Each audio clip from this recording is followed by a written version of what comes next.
The winter of 1887 didn't kill Elena Voss, but it tried like hell. She stood at the iron gates of Blackstone Ridge Ranch on a February morning so cold the air felt like broken glass in her lungs. Snow clung to her torn boots, boots that had walked 300 miles through Montana territory, with nothing but grief keeping her upright. Her dress hung off her frame like a burial shroud. She hadn't eaten in 4 days. Behind those gates sat warmth, food, survival. She'd heard about Caleb Hol in every town between here and the Dakota border, the cattle baron, the man who owned half the valley and didn't give a damn what anyone thought about it. Rich as sin and twice as mean, they said. His ranch stretched across 10,000 acres of prime grazing land, and he protected every inch of it like a king defending his kingdom. Elena didn't care about his reputation. She cared about not dying in a snowbank before sunset. Her fingers, blue and trembling, wrapped around the cold iron bars. She pulled herself close enough to see the main house in the distance. 3 stories of dark timber and stone, smoke rising from multiple chimneys, corrals full of horses that probably ate better than she had in months. The sight of it made something crack inside her chest. "You lost, lady?" Elena turned too fast and nearly fell. A ranch hand stood 10 feet away, leading a horse toward the stables. He looked her up and down with the kind of expression people reserved for stray dogs. "I need to speak with Mr. Holt." Her voice came out rough, broken. The hand spat tobacco juice into the snow. "He ain't hiring." "I'll work for food." The words tasted like shame. "Just food, that's all." "Ranch is full up, try the town." "The town won't hire me." "Then I guess you got a problem." He started walking away. Elena's hands tightened on the gate until her knuckles went white. She'd walked too far. Lost too much. This couldn't be the end, standing outside another set of locked gates while someone walked away like she didn't exist. "I can teach." The desperation in her voice made her hate herself. "Your boss has daughters. I heard it in town. Girls need education. Girls got a governess. Then they need someone who can sew, cook, clean. Anything, lady." The hand stopped and turned back, his patience clearly gone. "You look half dead already. Boss don't need that kind of trouble sleeping in his barn. Move along before I get someone who'll make you move." Elena opened her mouth to argue, but a different voice cut through the cold air first. "Let her through."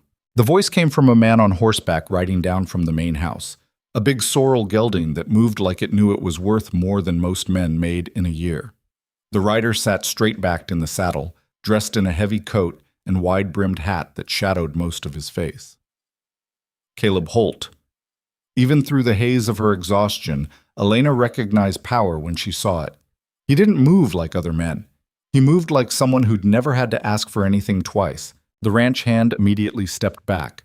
"Mr. Holt, I was just—" "Open the gate, Davis." Davis hesitated for half a second, then pulled the heavy gate open with a rusty screech that sounded like a warning. Caleb rode through and stopped his horse directly in front of Elena. Up close, she could see his face, weathered and hard, probably mid-40s, with the kind of eyes that had seen too much and stopped caring about most of it. He looked down at her the way a man might examine livestock at auction. "You got a name?" "Elena Voss." "Where you from?" "North Dakota. Originally." "Long way to walk." His tone didn't have any sympathy in it, just observation. "What happened to your people?" The question hit harder than the cold. Elena's jaw tightened. "Dead." "Husband?" "Dead." "Children?" Her throat closed up. It took her 3 seconds to force the word out. "Dead." Caleb studied her face like he was trying to decide if she was lying. Elena stared back and refused to look away. She had nothing left to hide behind. No pride, no dignity, just the raw truth that she'd lost everything and didn't have the strength to pretend otherwise. "You know anything about raising children?" Caleb asked. "I know children need food and patience. Most adults forget the second part." Something almost like amusement flickered across his expression. Almost. "My daughters have gone through 4 governesses in 2 years. Good women, educated women, lasted 3 weeks each before they ran back to town crying. Maybe they weren't tough enough. Maybe." He shifted in the saddle, leather creaking. "Or maybe my girls are meaner than rattlesnakes and twice as unpredictable." "Children aren't mean without reason. You a philosopher now? I'm a mother who buried her son. The words came out harder than Elena intended. I know what grief looks like on a child's face. The air between them went still. Caleb's expression didn't change, but something shifted in his eyes. Recognition, maybe. Or memory. He sat there for a long moment, snow starting to fall around them in lazy spirals. Finally, he spoke. I'll give you 1 week, room in the servant quarters, 3 meals a day, no pay. If my daughters don't want you dead by Sunday, we'll talk wages. If they do, he paused, you leave quietly and don't come back demanding charity. Elena's legs nearly buckled with relief, but she kept herself upright through sheer will. I won't need charity. Everyone needs something, Mrs. Voss. Caleb turned his horse back toward the house. Davis will show you where to sleep.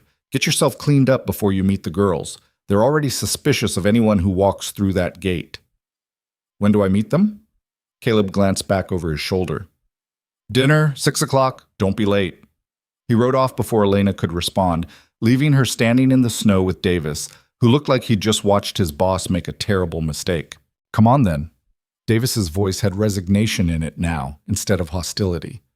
Let's get you settled before you freeze solid. The servant quarters sat behind the main house, a long, low building that housed the ranch hands, kitchen staff, and anyone else who kept Blackstone Ridge running.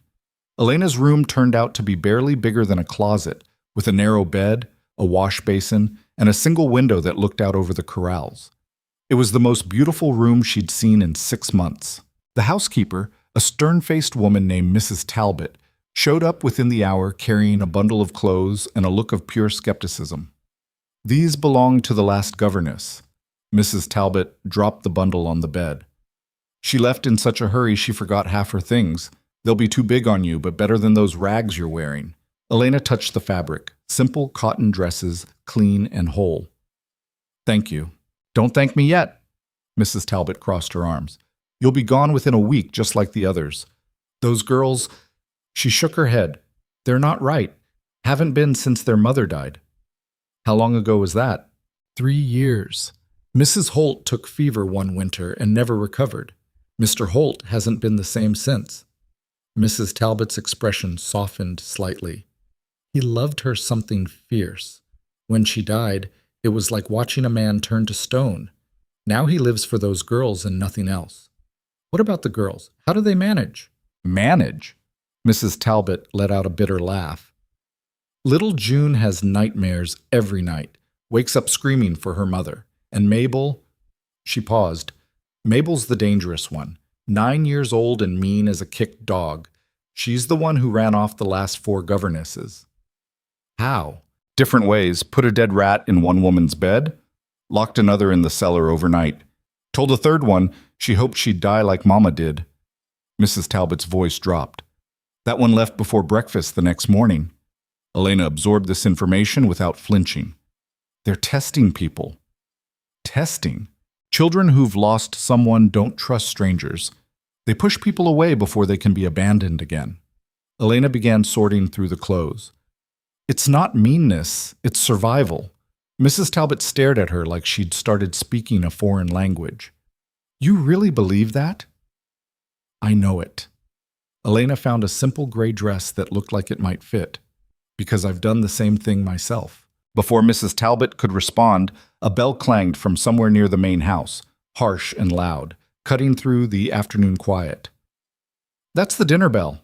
Mrs. Talbot moved toward the door. You've got 30 minutes to make yourself presentable. And Mrs. Voss? She paused in the doorway. Whatever you think you know about grieving children, Mabel and June are different. Don't underestimate them. Then she was gone, leaving Elena alone with borrowed clothes and the growing certainty that she'd just walked into something far more complicated than she'd bargained for. The dining room at Blackstone Ridge looked like something out of a wealthy Eastern home. Long table made of dark wood, chandelier hanging overhead with real glass crystals, walls lined with paintings of mountain landscapes. Elena stood in the doorway feeling completely out of place in her borrowed dress, her still damp hair pulled back in a simple bun.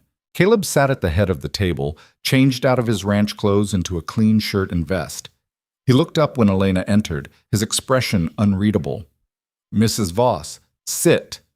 Elena moved to the chair he indicated, halfway down the table, across from two empty seats. She sat carefully, back straight, hands folded in her lap.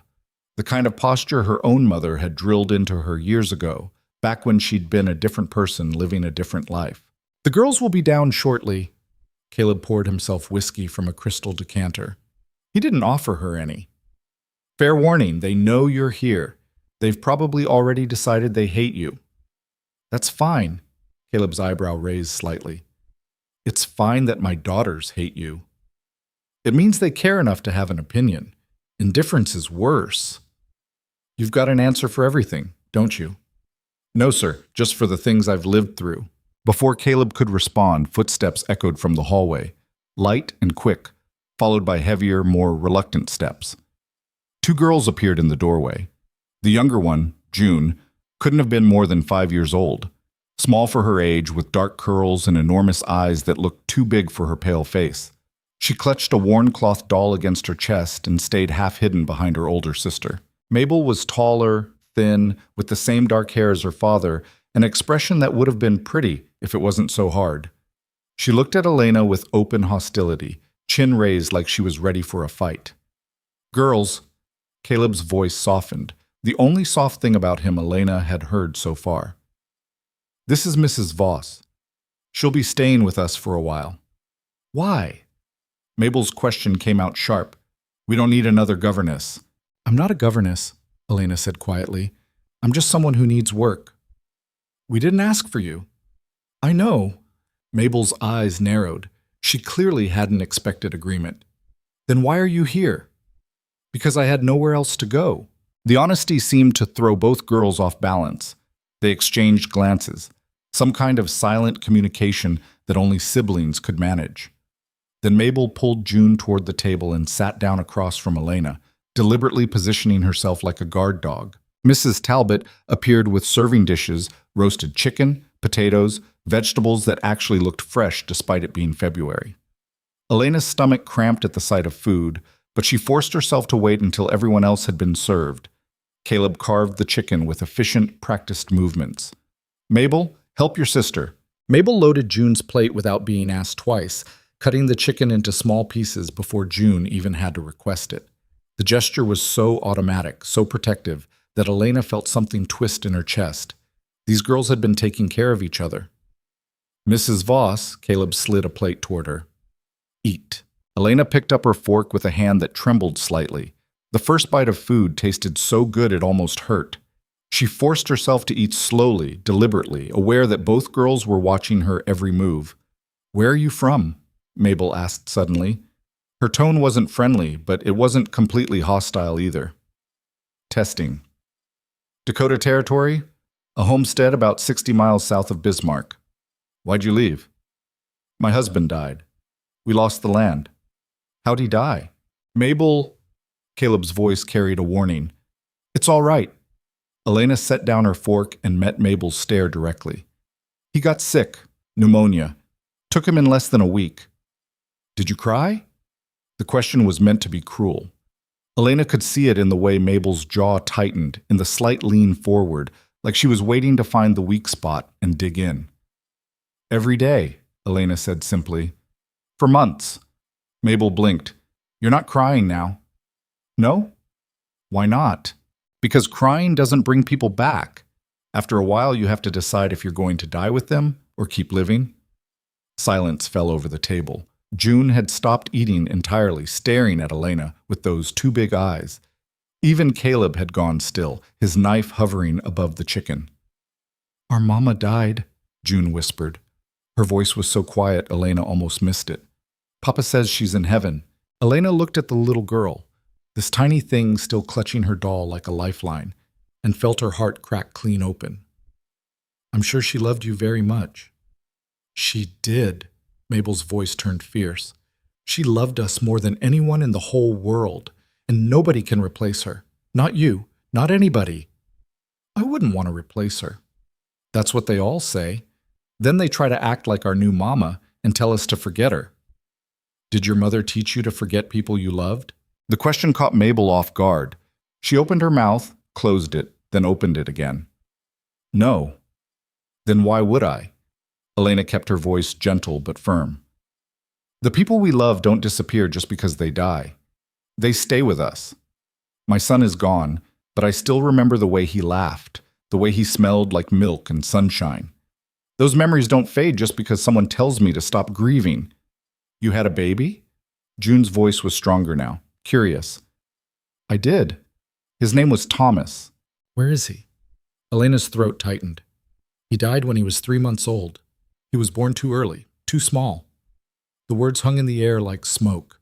Mabel's expression had changed completely. The hostility replaced by something raw and uncertain. June clutched her doll tighter. Did you want him to die? Mabel asked. The question wasn't cruel this time, just desperate. Did you do something wrong? And there it was, the real fear underneath all the meanness. No, sweetheart. Elena's voice broke on the word. I would have done anything to save him. Sometimes people die and it's nobody's fault. It's just terrible and unfair, and it makes you so angry you want to break everything in the world. Yes. Mabel's whisper was barely audible. Yes. Tears were sliding down June's face now, silent and steady. Caleb had pushed his chair back slightly, his expression caught somewhere between grief and something that looked almost like hope.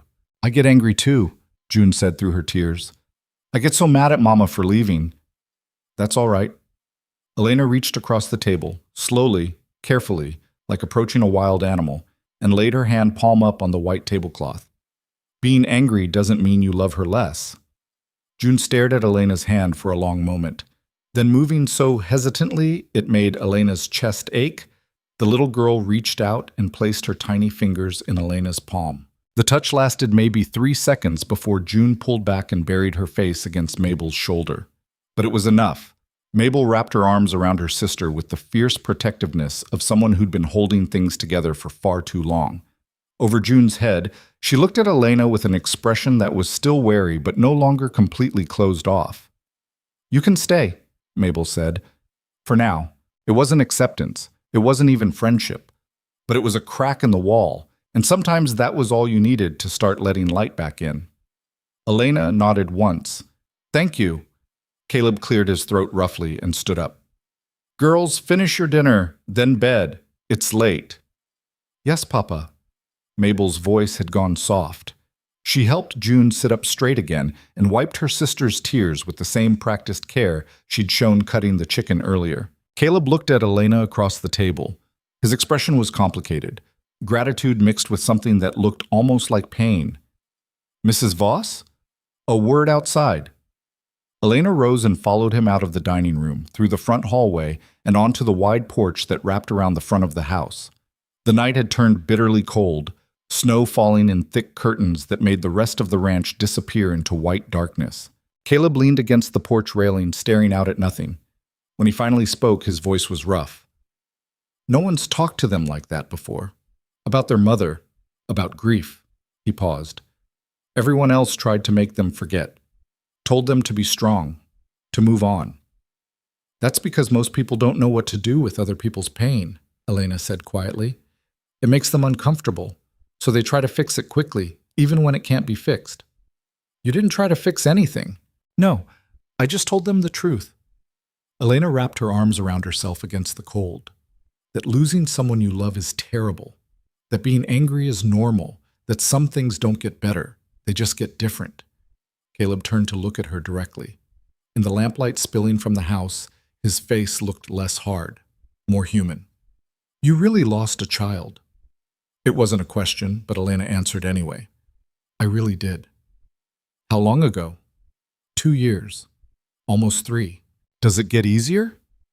The vulnerability in that question, coming from this man who seemed made of stone and prairie dust, made Elena's chest constrict. No, she admitted, but you learn how to carry it better.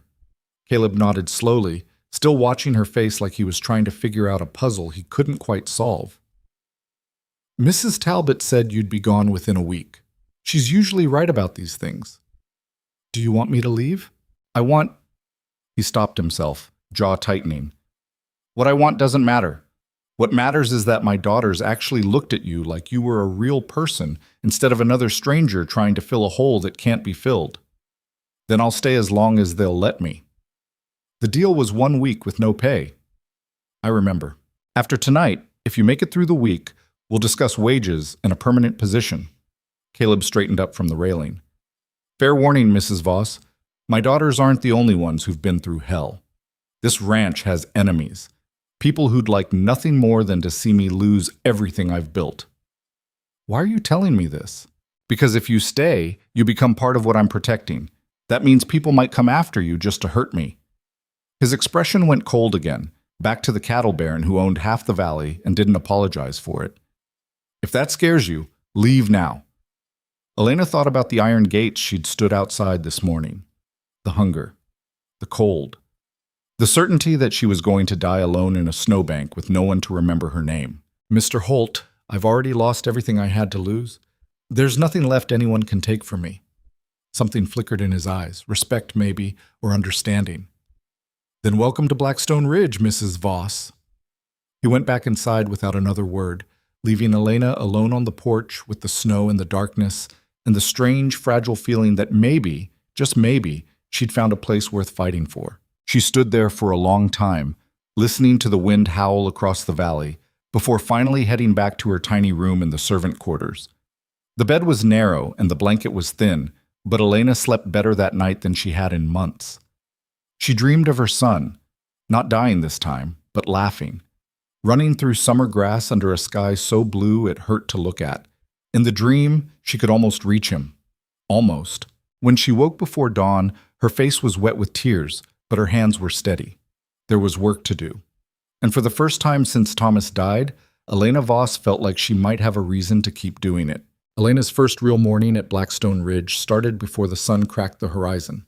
She woke to the sound of roosters and the low voices of ranch hands heading toward the barns, pulled on the borrowed dress that still hung loose on her frame, and stepped outside into air so cold it felt like breathing knives. The ranch was already awake. Lanterns bobbed in the darkness near the stables. Somewhere a horse whinnied. The main house sat dark except for one window on the second floor where lamplight glowed warm and yellow. She made her way to the kitchen, following the smell of coffee and wood smoke. Mrs. Talbot was already there, sleeves rolled up, flour dusting her apron as she kneaded bread dough with aggressive efficiency. "You're up early." Mrs. Talbot didn't look up from her work. Habit. Elena moved toward the stove where coffee sat in a battered pot. "May I?" "Help yourself. Cups are in the cabinet." Mrs. Talbot punched the dough harder than necessary. "Sleep well?" "Better than I have in months." "That won't last. This place has a way of wearing people down." Mrs. Talbot finally glanced up, eyes sharp. "You surprised everyone last night. The girls actually talked to you. June even touched your hand." "She's a sweet child." "She's a terrified child. Hasn't slept through the night since her mother died. Wakes up screaming 3-4 times a week. Mr. Holt's tried everything. Doctors, medicine, warm milk before bed. Nothing works." Elena poured herself coffee in a chipped ceramic mug. The first sip burned her tongue, but she welcomed it. "Has anyone asked her what she's dreaming about?" "Course we have. She won't say. Just cries and asks for her mama." Mrs. Talbot shaped the dough into loaves with practiced hands. "Mabel sleeps in her room now. Used to have her own bedroom down the hall, but she moved herself into June's room about a year ago. Won't leave her sister alone at night." "She's protecting her. Or she's just as scared and doesn't want to be alone either." Mrs. Talbot slid the loaves into the oven. "Either way, those girls are carrying weight no child should carry. And their father—" She trailed off, shaking her head. "What about him?" "Mr. Holt loved his wife more than anything in this world. When she died, it broke something in him. He still runs this ranch like a tyrant, still makes more money than 3 men combined, but he's—" Mrs. Talbot searched for the right word. "Empty. Like he's just going through motions until he can join her." Elena thought about the man she'd sat across from last night, the way his voice had softened when he spoke to his daughters, the raw vulnerability in his question. Does it get easier? "He's not empty," Elena said quietly. "He's just buried." Mrs. Talbot studied her with an expression that was equal parts curiosity and concern. "You planning to dig him up?" I'm planning to keep my head down and do my job. Good, because this ranch doesn't need more complications. It's got plenty already. Before Elena could ask what that meant, footsteps sounded in the hallway. Caleb appeared in the doorway, dressed for work, heavy canvas pants, wool shirt, leather vest. He looked like he'd been up for hours. Mrs. Voss? He nodded once. You'll take breakfast with the girls at 7. After that, Mabel has lessons, reading, writing, arithmetic. June is too young for formal schooling, but she can sit with you both. Keep them occupied until lunch. Yes, sir. This afternoon, you'll help Mrs. Talbot with household tasks, mending, organizing, whatever she needs. The girls can play outside if the weather holds. And if it doesn't, keep them inside and try not to let them burn the house down. The corner of his mouth twitched, not quite a smile, but close. Mabel has a talent for finding trouble when she's bored. I'll keep that in mind. Caleb poured himself coffee, drank it black and scalding, then headed for the door. He paused in the doorway and looked back at Elena. You did well last night, with the girls. Thank you. Don't make me regret giving you a chance, Mrs. Voss. Then he was gone, boots echoing down the hallway and out into the cold morning. Mrs. Talbot watched him leave with an expression Elena couldn't quite read. That's the most he's said to anyone new in 2 years, Mrs. Talbot said. Usually he just grunts and walks away. Should I be worried? Probably. But then again, you walked through those gates half dead and somehow got his daughters to talk about their grief in one dinner. Mrs. Talbot pulled bacon from the cold box. Maybe you're exactly the kind of trouble this place needs. Elena wasn't sure if that was a compliment or a warning, so she just finished her coffee and tried not to think about how easy it would be to fail these people. At 7 o'clock, she knocked on the door of the girls' bedroom. The room was on the second floor of the main house, overlooking the front yard and the long drive that led to the iron gates. Mabel opened the door wearing a nightgown and a suspicious expression. What do you want? Your father said I should have breakfast with you both. We can eat by ourselves. I'm sure you can, but I'm hungry and eating alone is depressing, so how about you do me a favor and let me sit with you? Mabel's eyes narrowed, trying to figure out if she was being manipulated. Elena just stood there looking tired and honest, which wasn't hard because she was both. Finally, Mabel stepped back. Fine, but if you try to act like our mother, I'll put spiders in your bed. Fair enough. The bedroom was bigger than Elena's entire room in the servant quarters. 2 beds sat on opposite walls, both with quilts that looked hand-stitched. A bookshelf held maybe 24 books. A rocking horse sat in the corner gathering dust. And on the nightstand between the beds sat a framed photograph of a woman with dark hair and a gentle smile, flanked by 2 candles that had burned down to stubs. June was still in bed, curled around her cloth doll, watching Elena with those enormous eyes. Good morning, June. June didn't answer, just clutched her doll tighter. She doesn't talk much in the mornings, Mabel said. Bad dreams make her tired. Elena moved to the window and pulled back the curtains. Gray morning light spilled into the room. I get bad dreams too. Want to know what I do about them? What? June's voice was so quiet it was almost lost. I tell them out loud. To someone I trust. Once you say the scary thing, it gets smaller. Elena turned back to face them. Doesn't make it disappear, but it stops growing in the dark. Papa says talking about sad things just makes them sadder, Mabel said. Your papa is wrong. Elena said it gently but firmly. Keeping sad things locked up inside just makes them poison. Better to let them out where they can't hurt you. Mabel looked torn between defending her father and admitting Elena might have a point. What do you dream about? My son. Sometimes I dream he's alive and I wake up thinking he's real. Then I remember he's gone and it feels like losing him all over again. The honesty hung in the air between them. June sat up slowly, still holding her doll. I dream Mama comes back, June whispered. But when I try to hug her, she turns into smoke and disappears. And I'm alone in the dark. Elena's heart clenched so hard it hurt. She crossed to June's bed and knelt beside it, making herself eye level with the little girl. That sounds terrifying. It is. Want to know a secret? June nodded. Your mama isn't smoke. She's in here. Elena gently touched June's chest, right over her heart. And here. She touched June's forehead. Every memory you have of her is a piece of her that stays with you. The dreams can't take that away. But I can't see her. No, but you can remember her. What was her favorite thing to do with you? June's face scrunched up in concentration. She used to sing to me, before bed, every night. Do you remember the songs? Some of them. Mabel remembers more. Elena glanced at Mabel, who was standing stiff and silent by the door, arms crossed tight across her chest like armor. Would you sing one for June sometime? Why? Mabel's voice cracked slightly. It just makes her cry. Maybe, but it also keeps your mama's voice alive, and sometimes crying is better than staying numb. Mabel's jaw worked like she was chewing on words she didn't know how to spit out. Finally, she just shook her head and looked away. We should eat. Papa doesn't like it when we're late. They ate breakfast in the dining room, warm bread with butter, bacon, eggs that one of the ranch hands had collected that morning. June picked at her food. Mabel ate mechanically, without joy.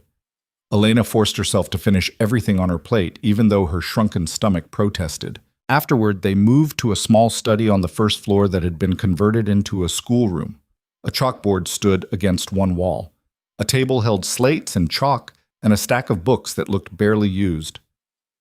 Your father said you have lessons. Elena surveyed the room.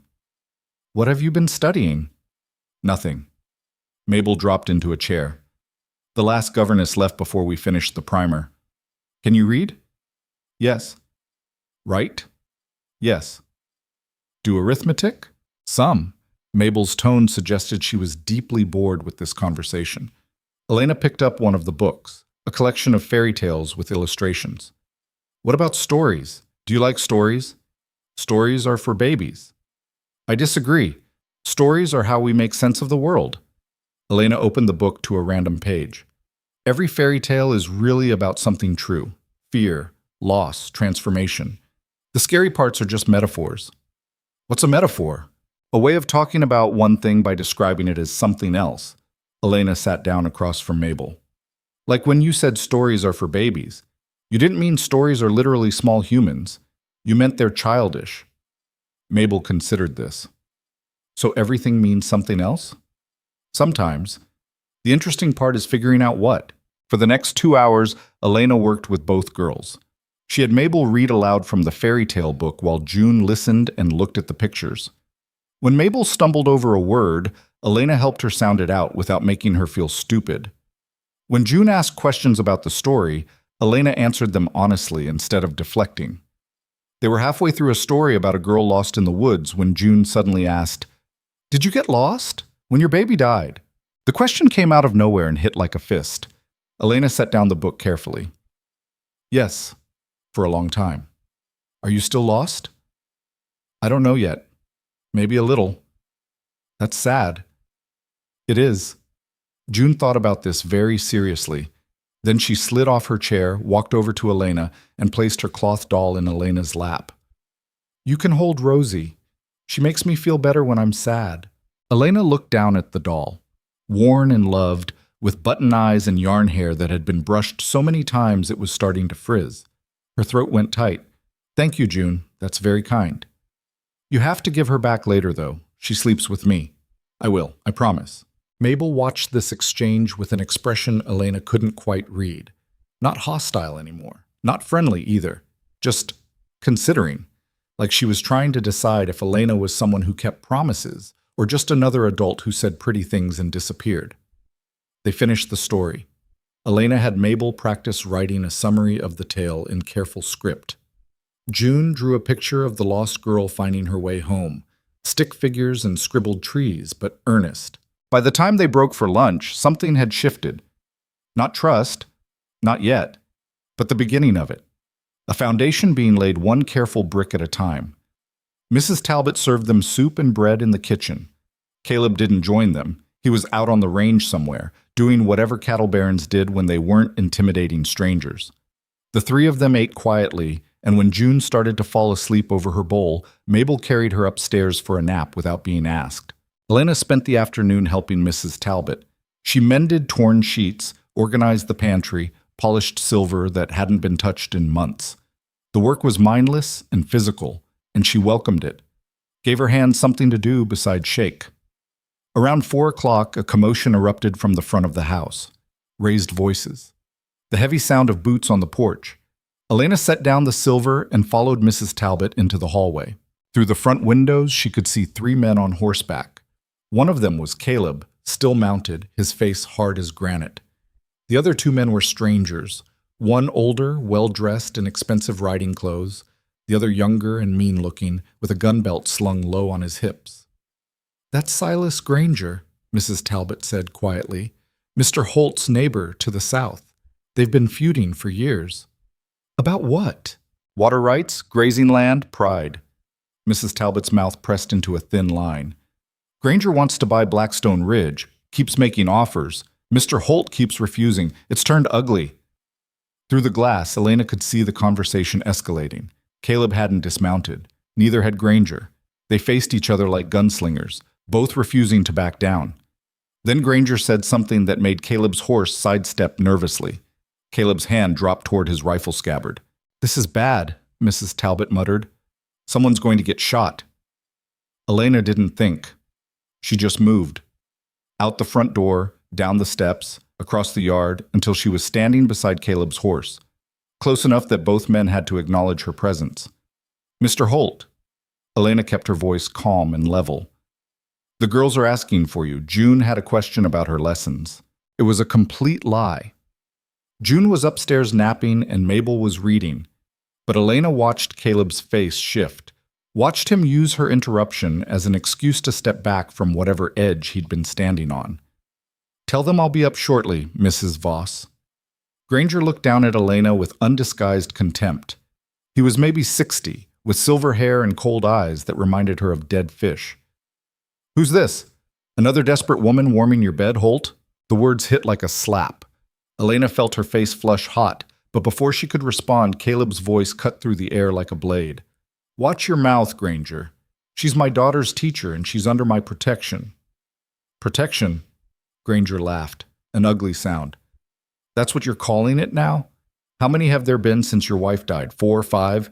Right away." Caleb's voice had gone dangerously quiet. "Now." "Or what? You'll shoot me in front of witnesses?" Granger gestured toward the ranch hands who had gathered near the barn. "You're not that stupid, Holt. Not yet." The younger man with Granger, clearly some kind of hired gun, had his hand resting on his pistol grip, ready, waiting for any excuse. Elena stepped forward before anyone could escalate further. She looked up at Granger with a directness that made him blink. "I'm Elena Voss. I've been here 2 days. I don't know what your quarrel with Mr. Holt is about, but dragging me into it won't help you." She paused. "And for the record, I'm a widow with nothing to my name except the clothes on my back.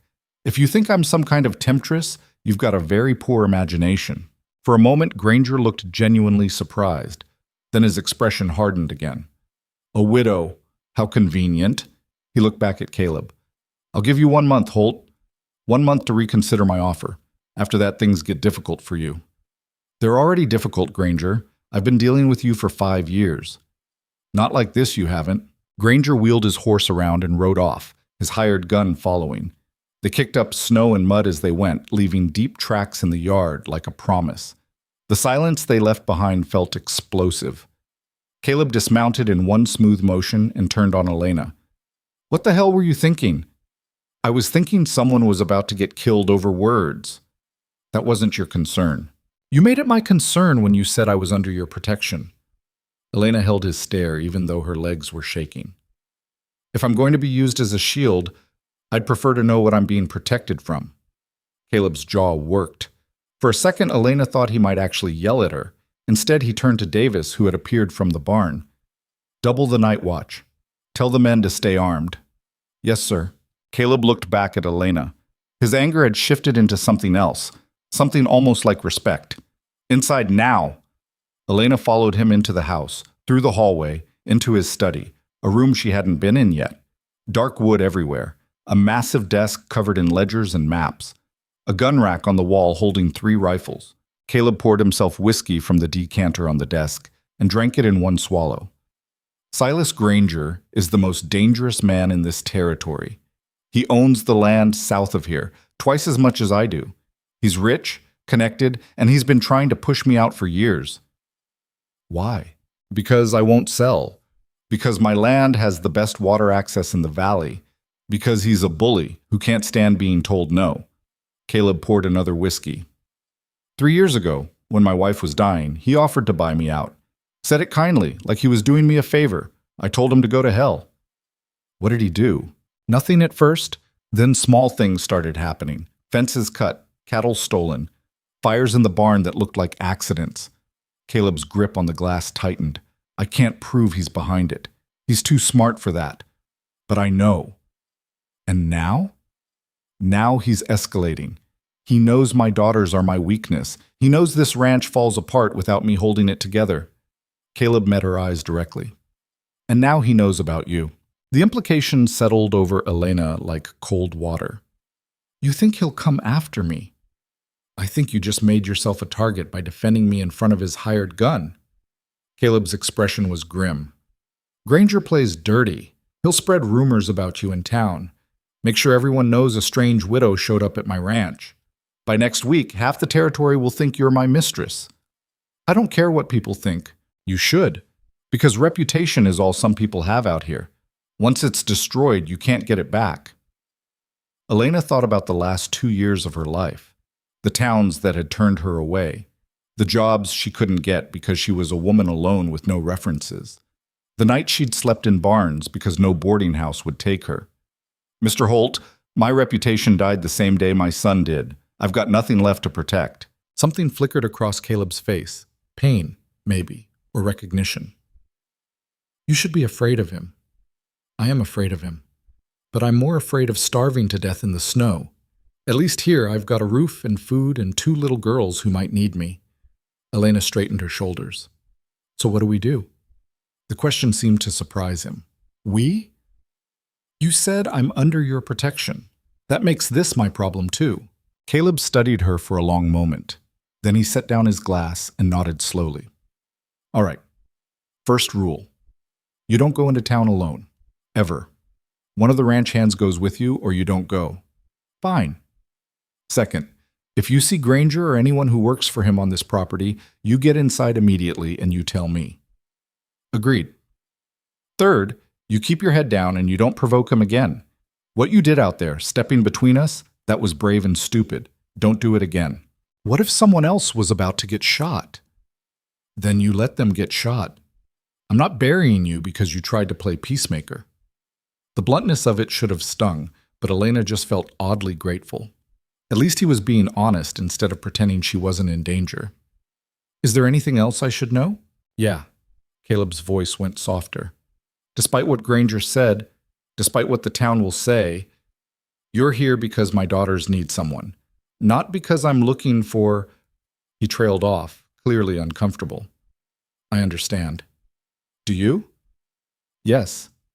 You loved your wife. You're not looking to replace her. You just want your girls to be okay. Elena kept her voice steady. I'm not here to complicate your life, Mr. Holt. I'm just here to survive and maybe help some people while I do it. Relief washed across his face so clearly that Elena almost felt sorry for him.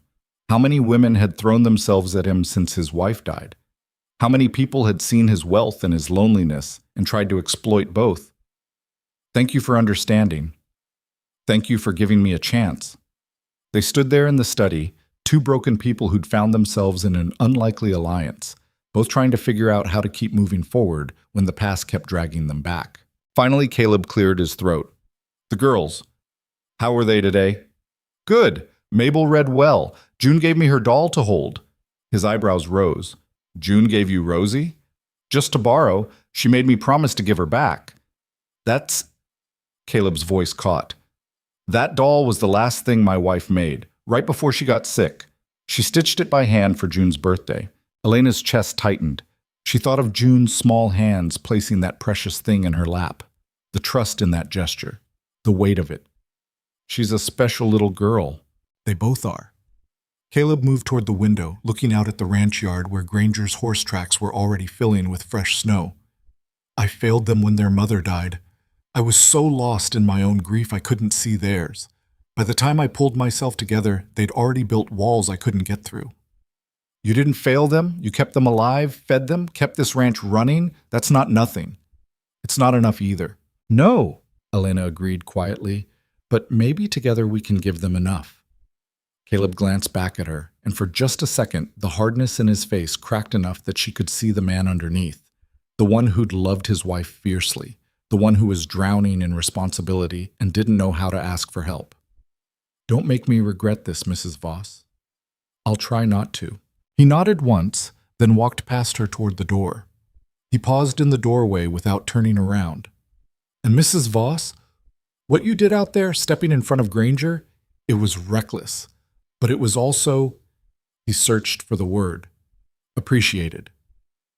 Then he was gone, leaving Elena alone in the study with the fading light and the growing certainty that she'd just walked into something far more complicated than a simple teaching position. That night, after the girls were in bed and the house had gone quiet, Elena stood at her window in the servant quarters and looked out at the dark shape of the main house. Light glowed in one upstairs window, Caleb's room probably, where he was sitting alone with his ledgers and his whiskey and his grief. She thought about Granger's threat, 1 month. After that, things get difficult. Elena had been through difficult before. She'd buried a child and a husband. She'd walked 300 miles with nothing but the clothes on her back. She'd stood at these gates 2 days ago ready to die if they didn't let her in. Whatever Granger had planned, she'd face it when it came. For now, she had 2 little girls who were starting to trust her. A hard man who'd given her a chance. A roof, food, purpose. It wasn't safety. It wasn't peace. But it was something. And sometimes, something was enough to keep you breathing until tomorrow. She climbed into her narrow bed and pulled the thin blanket up to her chin. Outside, the wind howled across the valley, carrying snow and secrets and the promise of trouble on its way. Elena closed her eyes and let herself sleep. The rumors started exactly 3 days after Granger's visit, spreading through town like fire through dry grass. Elena heard them firsthand when Mrs. Talbot returned from the general store with supplies and a face like thunder. She dropped the flour sacks on the kitchen table hard enough to send up white clouds and turned to Elena with fury in her eyes.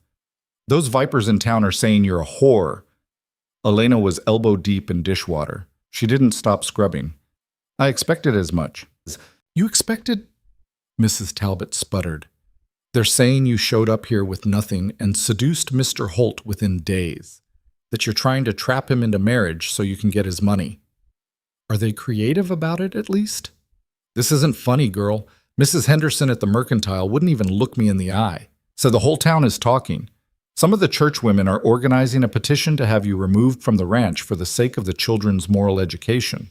Elena finally stopped scrubbing and dried her hands on her apron. Her jaw was tight, but her voice stayed level. What does Mr. Holt say? He doesn't know yet. He's been out on the range for 2 days checking fence lines. Mrs. Talbot sat down heavily in a chair. This is Granger's doing. He's got half the town in his pocket, owns the bank, the hotel, sits on the town council. When he wants a story told, it gets told. Then we wait for Mr. Holt to come back and we deal with it. Elena picked up another plate. In the meantime, I've got work to do. How are you so calm? Because getting angry won't change what people think. They've already decided who I am. Elena's hands moved mechanically through the wash water. I learned a long time ago that you can't fight reputation with words.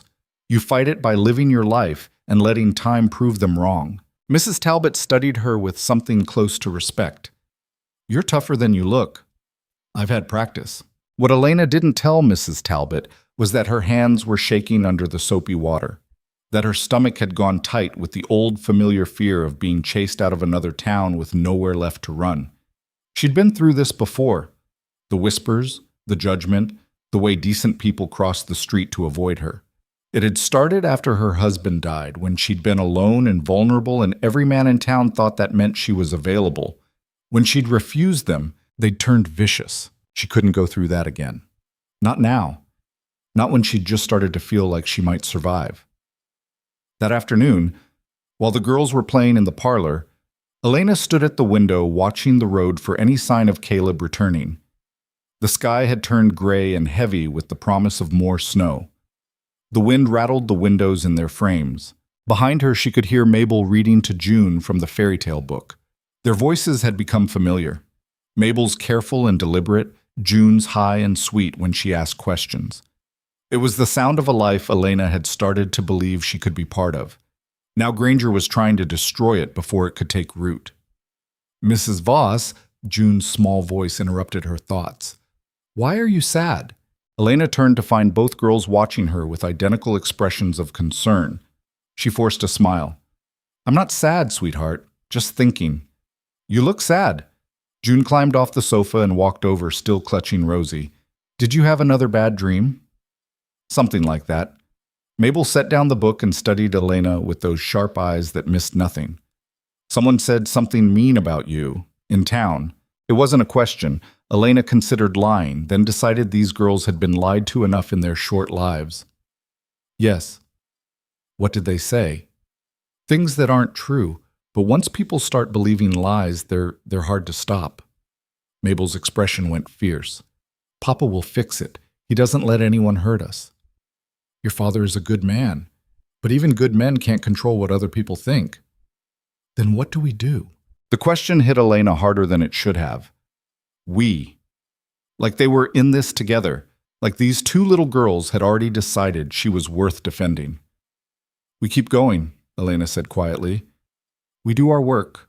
We take care of each other. And we don't let mean words make us into mean people. June wrapped her small arms around Elena's waist in an unexpected hug. I don't think you're mean. I think you're nice. Elena's throat closed up. She knelt down and hugged June back, feeling the little girl's heart beating fast against her chest.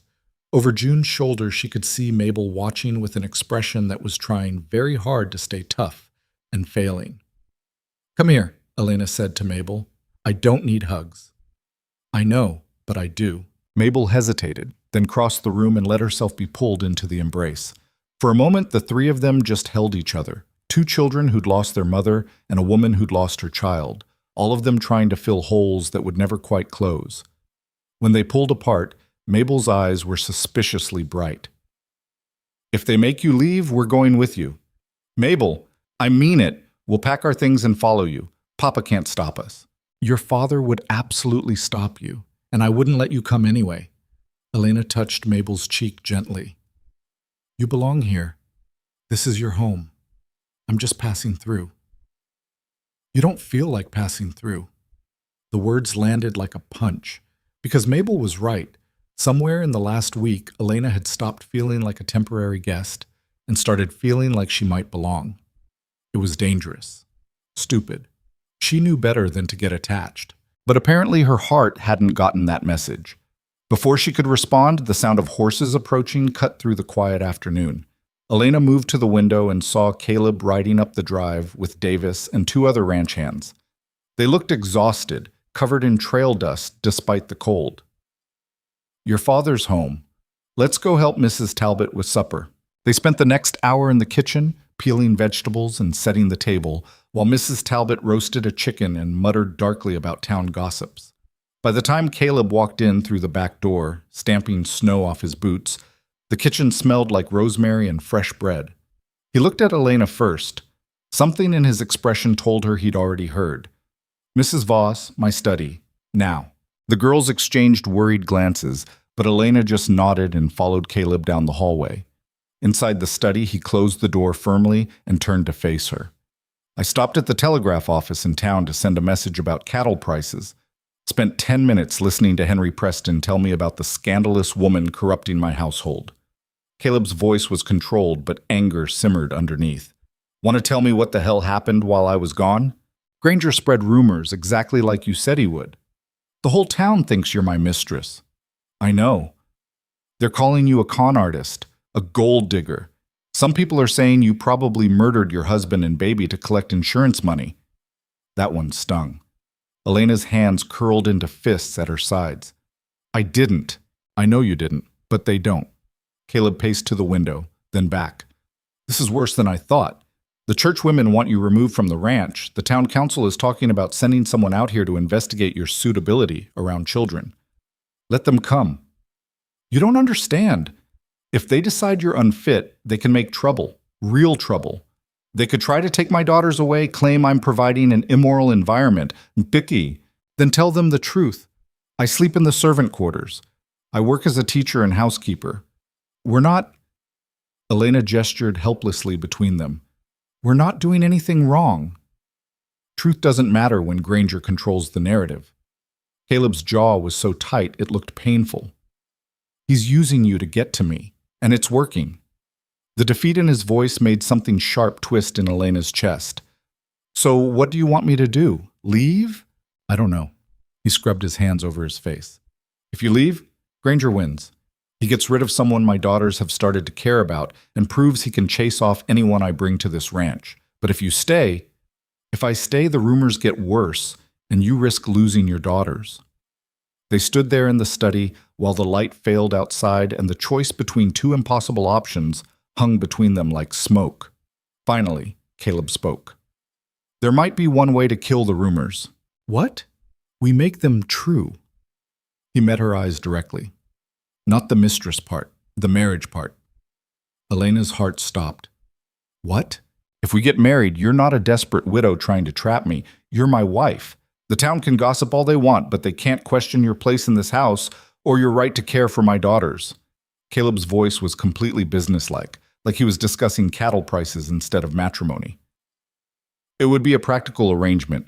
You'd have security, legal protection. The girls would have a mother figure who can't be run off by rumors. And you? What would you get? Someone to help raise my daughters. Someone who understands grief instead of trying to erase it. He paused. And it would get Granger off our backs. Once we're married, he loses his leverage. Elena's mind was racing. Marriage. To a man she'd known for a week. A man who was still in love with his dead wife. A man whose enemy wanted to destroy them both. This is insane. Probably. You don't even know me. I know enough. You're honest, brave, good with my daughters. You work hard, and you don't complain. Caleb's expression was unreadable. I've seen people marry for worse reasons. Have you seen people marry for no reason at all? We'd have a reason. Survival, protection, making sure my daughters have stability. He moved closer, his voice dropping. I'm not offering you romance, Mrs. Voss. I loved my wife. That part of me died with her. But I can offer you respect, partnership, a home that no one can take away from you. Elena thought about the iron gates she'd stood outside a week ago. The hunger, the cold, the certainty that she was going to die alone. She thought about June's small arms around her waist, Mabel's fierce declaration that they'd follow her if she left, the feeling of maybe, possibly, belonging somewhere again. She thought about Granger's dead eyes and his threat. 1 month. If we do this, Elena said slowly, I need to know what you expect from the marriage. Separate bedrooms. You keep yours in the servant quarters or we convert one of the guest rooms upstairs. Your choice. You'd help raise the girls, manage the household, handle the social obligations that come with being a rancher's wife. Caleb's tone stayed matter-of-fact. I'd provide for you completely. You'd have access to money for yourself and the household. If something happens to me, I'd make sure you and the girls are protected. And if one of us wants out, then we figure it out like adults. But for now, we commit to making it work. For the girls' sake, if nothing else. It was the least romantic proposal Elena had ever heard. No flowers, no declarations, just two damaged people trying to build something practical out of the wreckage of their lives. And somehow, that made it more honest than any pretty words could have been. I need time to think. You've got until tomorrow morning. That's when I'm riding into town to face the council. Caleb's expression softened slightly. Elena. Can I call you Elena? She nodded. I'm not trying to trap you. If you say no, I'll fight for you to stay anyway. But this way is cleaner, safer, and it gives us both something we need. What do you need? The question seemed to surprise him. He looked at her for a long moment before answering. To not be alone in this anymore. To have someone who understands that surviving isn't the same as living. To give my daughters a chance at being children instead of just survivors. The raw honesty of it cracked something open in Elena's chest. I'll give you my answer in the morning. She left him standing in the study and walked back to her room in the servant quarters on legs that felt numb. Inside, she sat on the edge of her narrow bed and tried to think clearly through the panic and confusion swirling in her head. Marriage. To Caleb Holt, the cattle baron. The man who'd given her a chance when she had nothing. It was practical, Smart, even. It solved all her problems, gave her security, legal protection, a place to belong. It would shut down Granger's rumors and protect the girls from being used as weapons. But it also terrified her, because Elena had been married before. She'd loved her husband desperately, completely, and when he died, it had nearly destroyed her. The thought of standing in front of someone and making those promises again, even business-like promises without romance, made her feel like she was betraying Thomas's memory. And what about Caleb? He'd loved his wife so much her death had turned him to stone. How could Elena live in a house with that ghost? How could she raise another woman's children while knowing she'd never be able to fill the hole their mother left behind? She sat there until darkness filled the room and her feet went numb from cold. Then she lit her lamp and pulled out the one possession she still had from her old life, a small leather journal her mother had given her years ago. Most of the pages were blank. She'd been too afraid to write in it, afraid that putting her grief into words would make it permanent. Tonight, she wrote. She wrote about her son, about the way he'd felt in her arms, perfect and small and alive for such a brief, shining moment, about her husband, who'd been kind and steady until depression swallowed him whole, about the homestead they'd lost and the life that had crumbled like ash. And then she wrote about Blackstone Ridge, about Mabel's fierce protectiveness and June's small acts of trust, about Mrs. Talbot's grudging acceptance and the ranch hands who'd started nodding to her in the mornings, about Caleb, complicated and damaged and trying so hard to hold everything together that he'd forgotten how to breathe. When she finally set down the pen, her hand was cramping and the lamp was burning low, but her head felt clearer. She knew what she had to do. The next morning, Elena found Caleb in the barn before sunrise. He was checking his horse's shoes by lamplight, moving with the efficient care of someone who'd been doing ranch work his whole life. "I'll marry you." Caleb's hand stilled on the horse's hoof. He looked up at her, lamplight casting shadows across his face. "You're sure?" "No, but I'm willing." Elena stepped closer, close enough to see the exhaustion in his eyes. "I have conditions." "Name them." "I want the girls to be told the truth. Not that we love each other, they're not stupid enough to believe that, but that we're choosing this to protect them and build something stable." "Agreed." "I want a weekly allowance that's mine to do with as I please. And if something happens to you, I want a legal guarantee that I can stay on this ranch and keep caring for the girls. I'll have my lawyer draw up papers today. And I want you to promise that if I fail, if the girls decide they hate me, or if this arrangement doesn't work, you'll tell me honestly instead of letting it fester." Caleb set down the horse's hoof and straightened to his full height. "Same goes for you. If I'm making this harder instead of easier, you tell me." "Deal." They stood there in the dim barn while horses shuffled in their stalls and morning light started creeping through the cracks in the walls. Two people about to tie their lives together for all the wrong reasons, or maybe all the practical ones. "When?" Elena asked. "Soon as I can arrange it. A week, maybe. Judge Thompson owes me a favor. He'll do the ceremony quietly without making a spectacle of it." "What about the girls?" "We tell them today. Together." Caleb's expression shifted into something almost gentle. "They're going to be happy. They've been asking if you can stay forever." Elena's throat went tight. "They have?" "June asked me last night before bed. Said you don't make her feel bad for missing her mother." His voice roughened. "That's more than I've been able to do in 3 years. You've kept them alive and safe. That's not nothing." "Maybe, but it's not enough." Caleb held out his hand. "Partners?" Elena looked at his outstretched hand, calloused from work, steady despite everything. She thought about all the ways this could go wrong, all the ways she could get hurt again, all the risks of opening herself up to another family only to lose them. Then she thought about June's trust and Mabel's fierce protectiveness and the feeling of maybe belonging somewhere. She took his hand. "Partners." His grip was firm and warm. For just a second, something that wasn't quite a smile crossed his face. Then he released her hand and moved toward the barn door. "I'm riding to town to see the lawyer and the judge. Should be back by evening. Tell Mrs. Talbot to have the girls ready. We'll talk to them after supper." "Caleb?"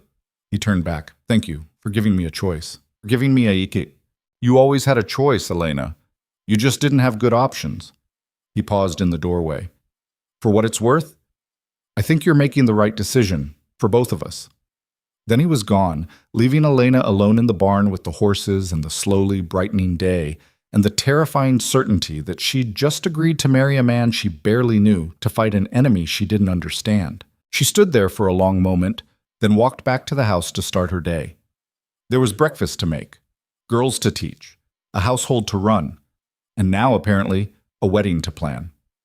The day passed in a strange blur of normalcy and unreality. Elena taught the girls their lessons, helped Mrs. Talbot with laundry, mended Mabel's torn dress. Everything felt both exactly the same and completely different. When she told Mrs. Talbot about the engagement while folding sheets, the older woman dropped her end of the fabric and stared. "He asked you to marry him?" "He proposed a practical arrangement to protect the girls and stop the rumors."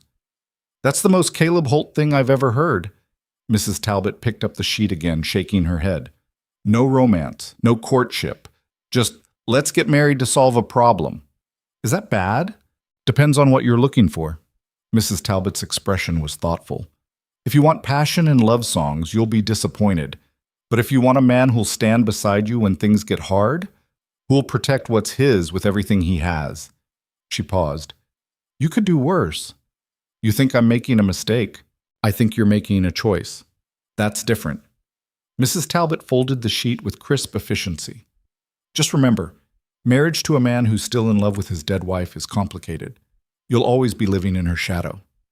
"I'm not trying to replace her." "Maybe not, but those girls will compare you to her whether they mean to or not. And Caleb," Mrs. Talbot's voice softened, "he's a good man who's been broken by loss. Some broken things can be repaired. Others just stay broken." Elena absorbed this soberly. What was she like? His wife? Sarah. She was... Mrs. Talbot's face took on a distant expression. Light. That's the word for her. She made everything brighter just by being in the room. Loved those girls more than breathing. Loved Caleb the same way. When she got sick, it was like watching the sun go out. How do I compete with that? You don't? You can't. You just be yourself and hope it's enough. Mrs. Talbot met Elena's eyes directly. But I'll tell you something. Sarah would want her girls taken care of. If she could see you with them, see how you let them grieve instead of forcing them to move on, she'd approve. The words hit harder than Elena expected. She nodded, not trusting her voice, and went back to folding laundry. That evening, after supper, Caleb gathered them all in the parlor. The girls sensed something important was happening. They sat on the sofa pressed together, watching the adults with wide eyes. Caleb stood by the fireplace, looking uncomfortable. Elena sat in the chair across from the girls, hands folded in her lap to keep them from shaking. "Mabel, June, Mrs. Voss and I need to talk to you about something." Caleb's voice was steady but formal, like he was conducting business. "There have been some unkind rumors in town about Mrs. Voss being here, people saying things that aren't true." "We know," Mabel said. "We heard Mrs. Talbot talking about it." Caleb glanced at Mrs. Talbot, who had the grace to look sheepish. He sighed. "Right.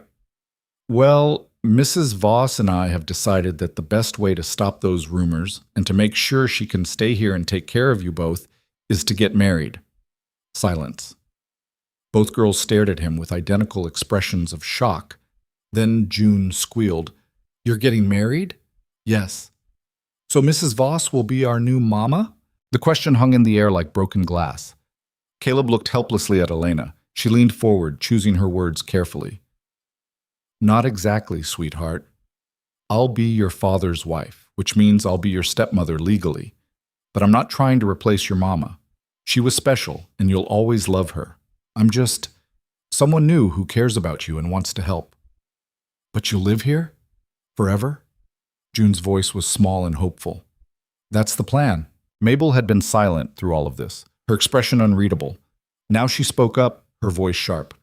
"Why are you really doing this?" "Mabel," Caleb started. "No. Adults always lie to make things sound better. Tell us the truth." Mabel's eyes were fierce. "Do you love Papa?"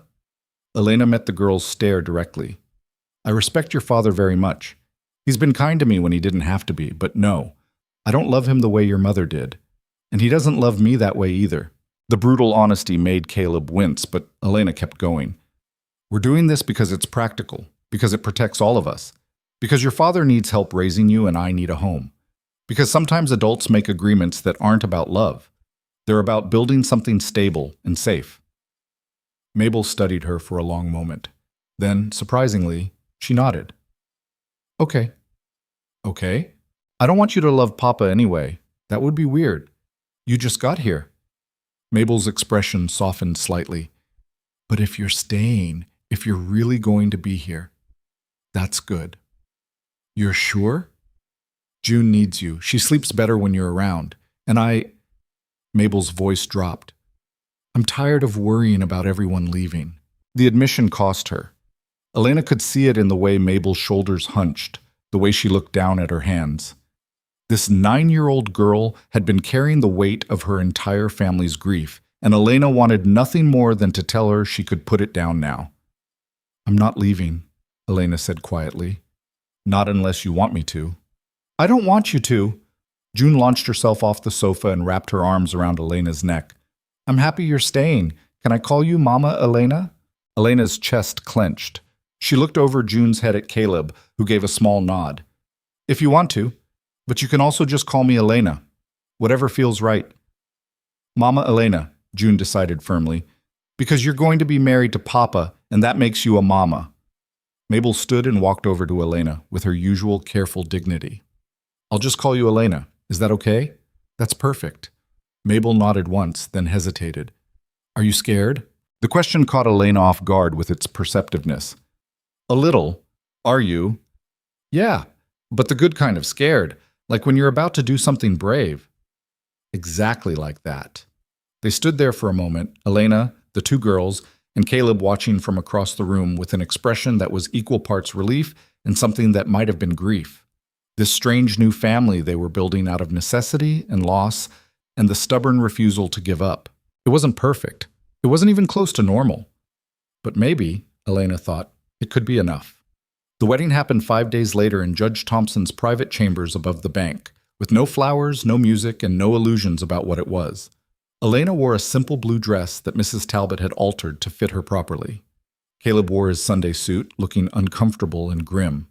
The girls stood as witnesses, Mabel solemn and June barely able to contain her excitement.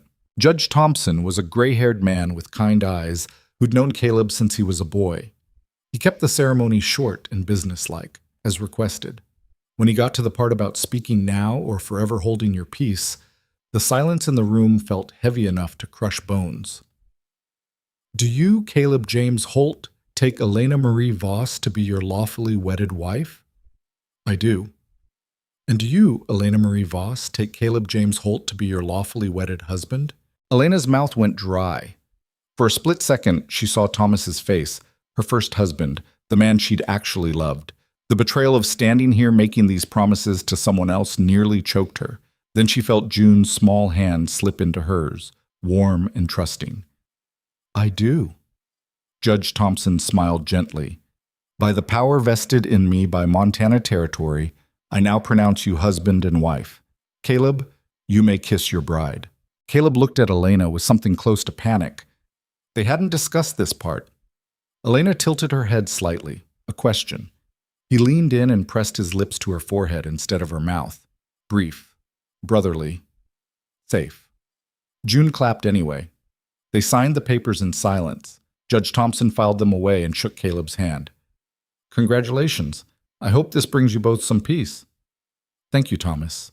Outside, the February afternoon was bright and cold. They walked to the general store to pick up supplies, the girls running ahead while Caleb and Elena followed at a careful distance. They didn't touch, didn't speak, just moved through town as a newly married couple who looked like strangers. People stared. Mrs. Henderson at the mercantile congratulated them with a smile that didn't reach her eyes. Mr. Preston at the feed store made a comment about moving fast that Caleb ignored with impressive restraint. By the time they loaded the wagon and headed back to the ranch, Elena felt exhausted from the weight of all those judging eyes. That was awful, she said once they were out of town. It'll get worse before it gets better. Caleb kept his eyes on the road. Town needs time to adjust. Once they see we're serious, they'll back off. And if they don't, then they can go to hell. He glanced at her briefly. You're my wife now. That means something out here. Anyone who disrespects you disrespects me. The fierce protectiveness in his voice surprised her. This was still a business arrangement. She had to remind herself of that. But Caleb clearly took his promises seriously, even the practical ones.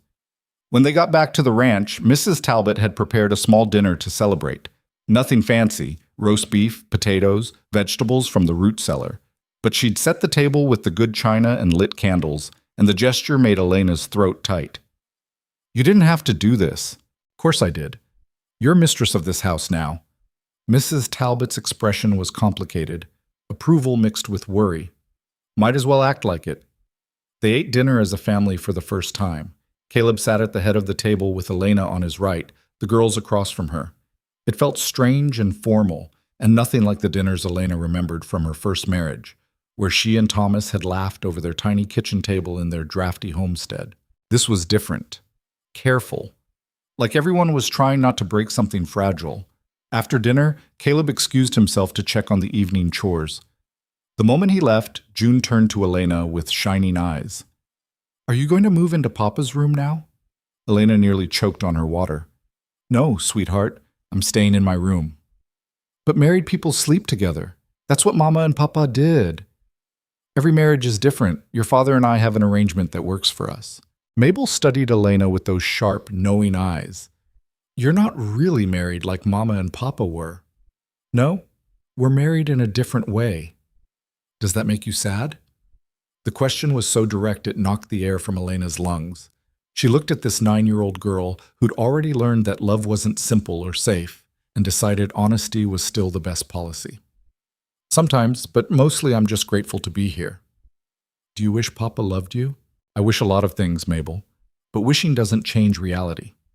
Your father loved your mother completely. That kind of love doesn't happen twice. Maybe it could, if you gave it time. Maybe, Elena said, though she didn't believe it. But that's not why we got married. We got married to protect you girls and give everyone a stable home. Love would just complicate things. Mabel didn't look convinced, but she dropped the subject. They spent the evening playing cards by the fire while snow fell outside the windows. Around 9 o'clock, Elena took the girls upstairs and helped them get ready for bed. She read them a story, tucked them in, and was about to leave when June called out. Mama, Elena? Elena turned back. Yes? I'm glad you married Papa, even if it's the different kind of married. Me too, sweetheart. Will you sing to us, like Mama used to? The request froze Elena in the doorway. She looked at Mabel, who'd gone very still in her bed. I don't know the songs your mother sang. That's okay, just sing something. Elena's voice was rough and unpracticed, but she sang an old lullaby her own mother had taught her. Something about stars and dreams and finding your way home. Her voice cracked on some of the notes, and she forgot half the words, but the girls didn't seem to care. When she finished, June was already asleep, Rosie clutched against her chest. Mabel's eyes were closed, but Elena could tell she was still awake. That was nice, Mabel whispered. Different from Mama's songs, but nice. Thank you for letting me try. Elena? Yes? I'm glad you're here, even if it's scary. Elena's chest went tight. She crossed to Mabel's bed and brushed the hair off the girl's forehead. I'm scared too, but we'll figure it out together. Mabel nodded, then rolled over and pulled her blanket up to her chin. Elena stood there for a moment longer, watching these two little girls who'd somehow become hers, then quietly left the room. She found Caleb in his study, working through ledgers by lamplight. He looked up when she knocked on the open door. Girls asleep? Yes. June went down easy. Mabel's pretending. A ghost of a smile crossed his face. She always does that. Thinks she needs to stay awake and guard her sister. She's been doing it a long time. Too long. Caleb set down his pen. I wanted to talk to you about living arrangements. Mrs. Talbot suggested converting the guest room next to the girls into your room. It's bigger than what you have now, and it would put you closer to them at night. What about appearances? Won't people talk if we're not sharing a room? Let them talk. No one's business but ours. He paused. Unless you'd prefer to stay in the servant quarters. The guest room is fine, thank you. They looked at each other across the desk. This man and woman now legally bound but still virtual strangers. Caleb cleared his throat roughly. I'm not good at this. At talking about feelings or making things comfortable, Sarah was the one who...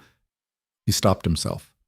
I'll do my best to be a decent husband, even if it's not the traditional kind. I'll do my best to be a decent wife, even if I have no idea what I'm doing. You're doing fine so far. His expression softened slightly. The girls are happier than they've been in years. That's worth more than any romance. Elena nodded, not trusting her voice. She said goodnight and left him to his ledgers, then went to her room in the servant quarters one last time. Tomorrow Mrs. Talbot would help her move her few possessions to the guest room upstairs. Tomorrow she'd wake up as the mistress of Blackstone Ridge instead of hired help. Tomorrow her new life would really begin.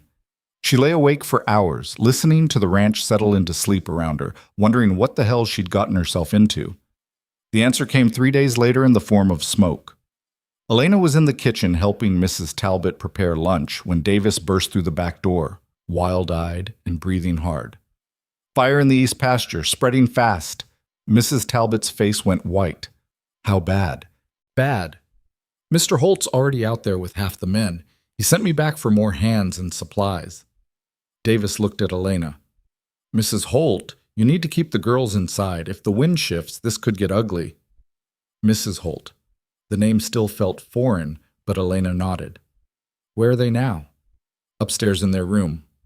I'll go to them. Mrs. Talbot, what do you need? What do you... Bandages. Water. Food for the men. Mrs. Talbot was already moving, pulling supplies from cabinets. Davis, get every man who can carry a bucket. Go. The next hour dissolved into organized chaos. Elena kept the girls upstairs while Mrs. Talbot coordinated supplies, and ranch hands streamed in and out of the kitchen. Through the window, Elena could see smoke rising from the eastern edge of the property, thick and black, staining the afternoon sky. Mabel pressed against the glass, her face pale. Is Papa safe? Your father knows what he's doing. He'll be fine. What if he's not? What if the fire gets him like fever got Mama? The raw fear in Mabel's voice cut through Elena like a knife. She pulled the girl away from the window and knelt in front of her. Look at me. Your father is strong and smart and surrounded by good men. They will put out this fire and he will come home. You don't know that. No. But I believe it. And sometimes believing is all we can do. June started crying. Elena pulled her close, trying to comfort both girls while her own fear climbed her throat. She barely knew Caleb, didn't love him, but the thought of him hurt or dead, of these girls losing another parent, it made something in her chest clench painfully. An hour passed, then 2. The smoke got thicker. Elena could smell it now through the closed windows, acrid and choking. She kept the girls occupied with card games and stories, but her eyes kept drifting to the clock.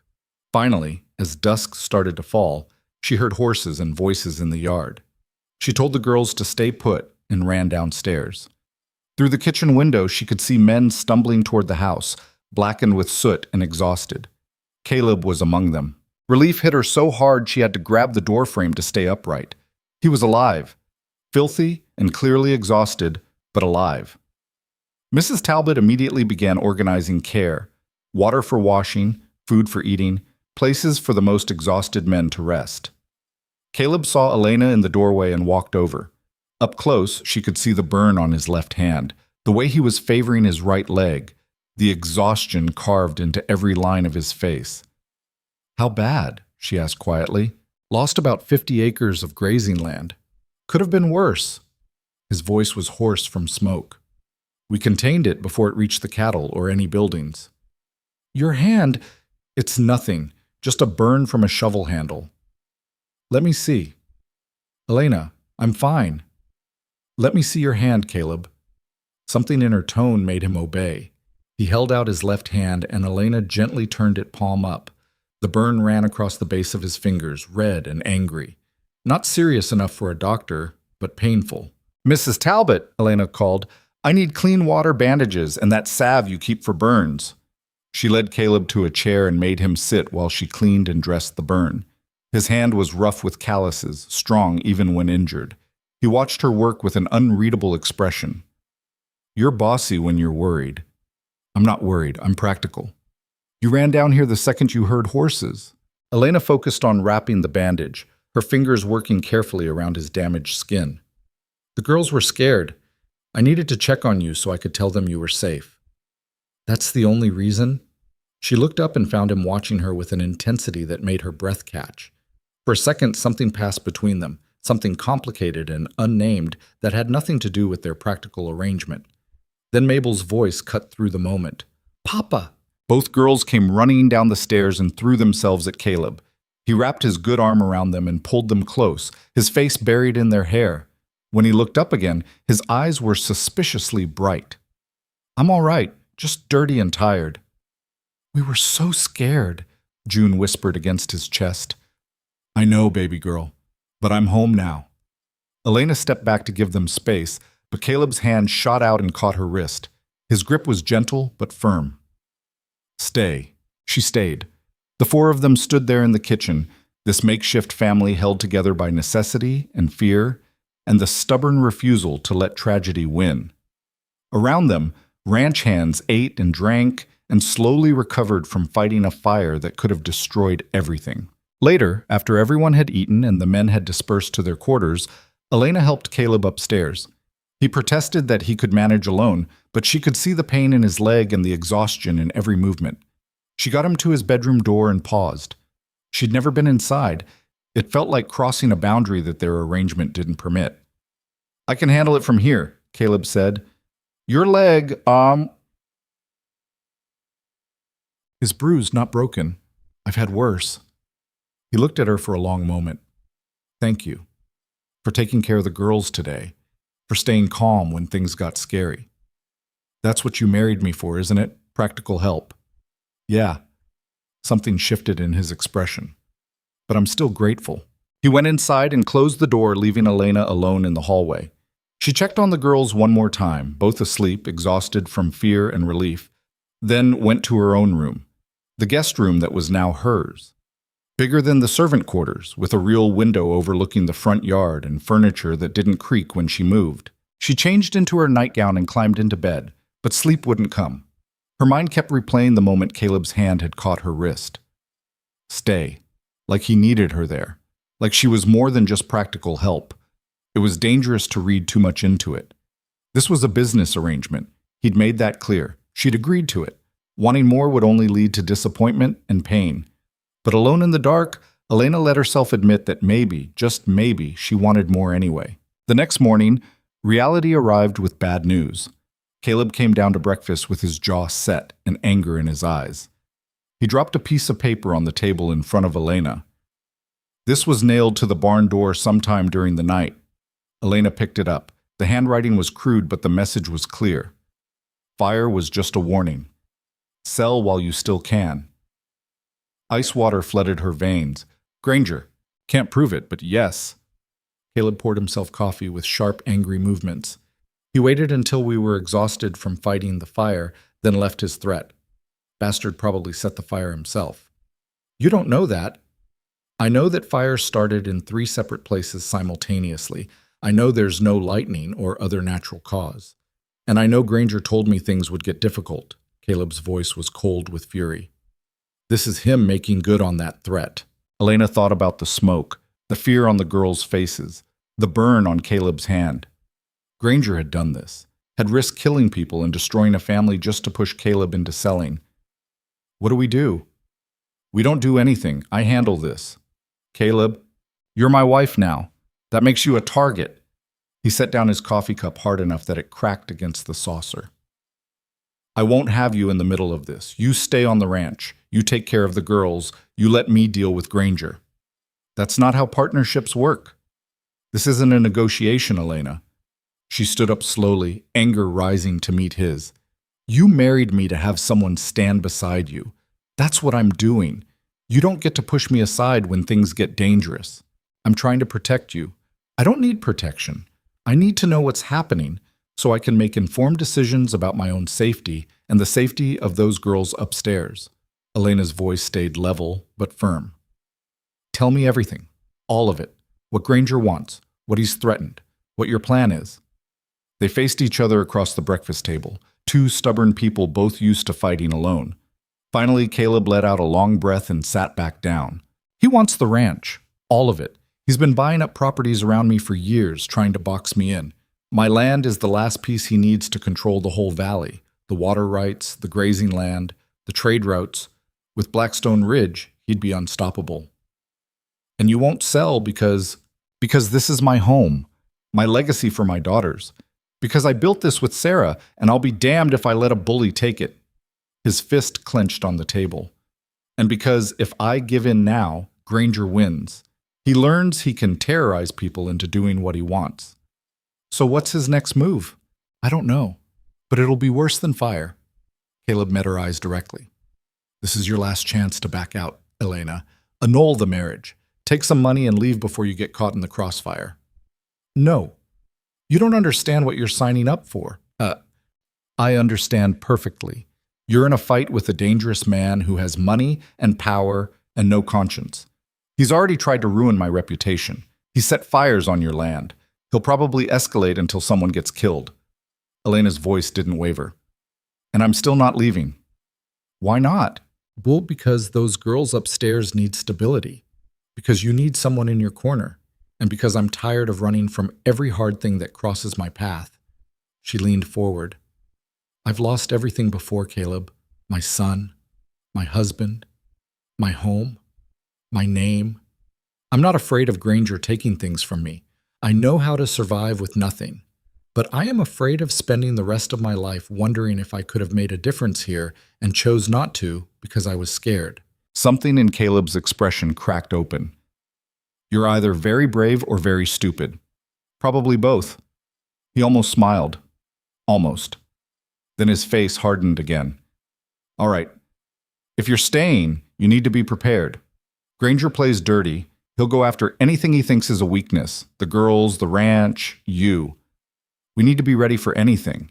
Then tell me what to watch for. Teach me how to shoot. Show me the emergency plans. Elena's hands were steady despite the fear crawling up her spine.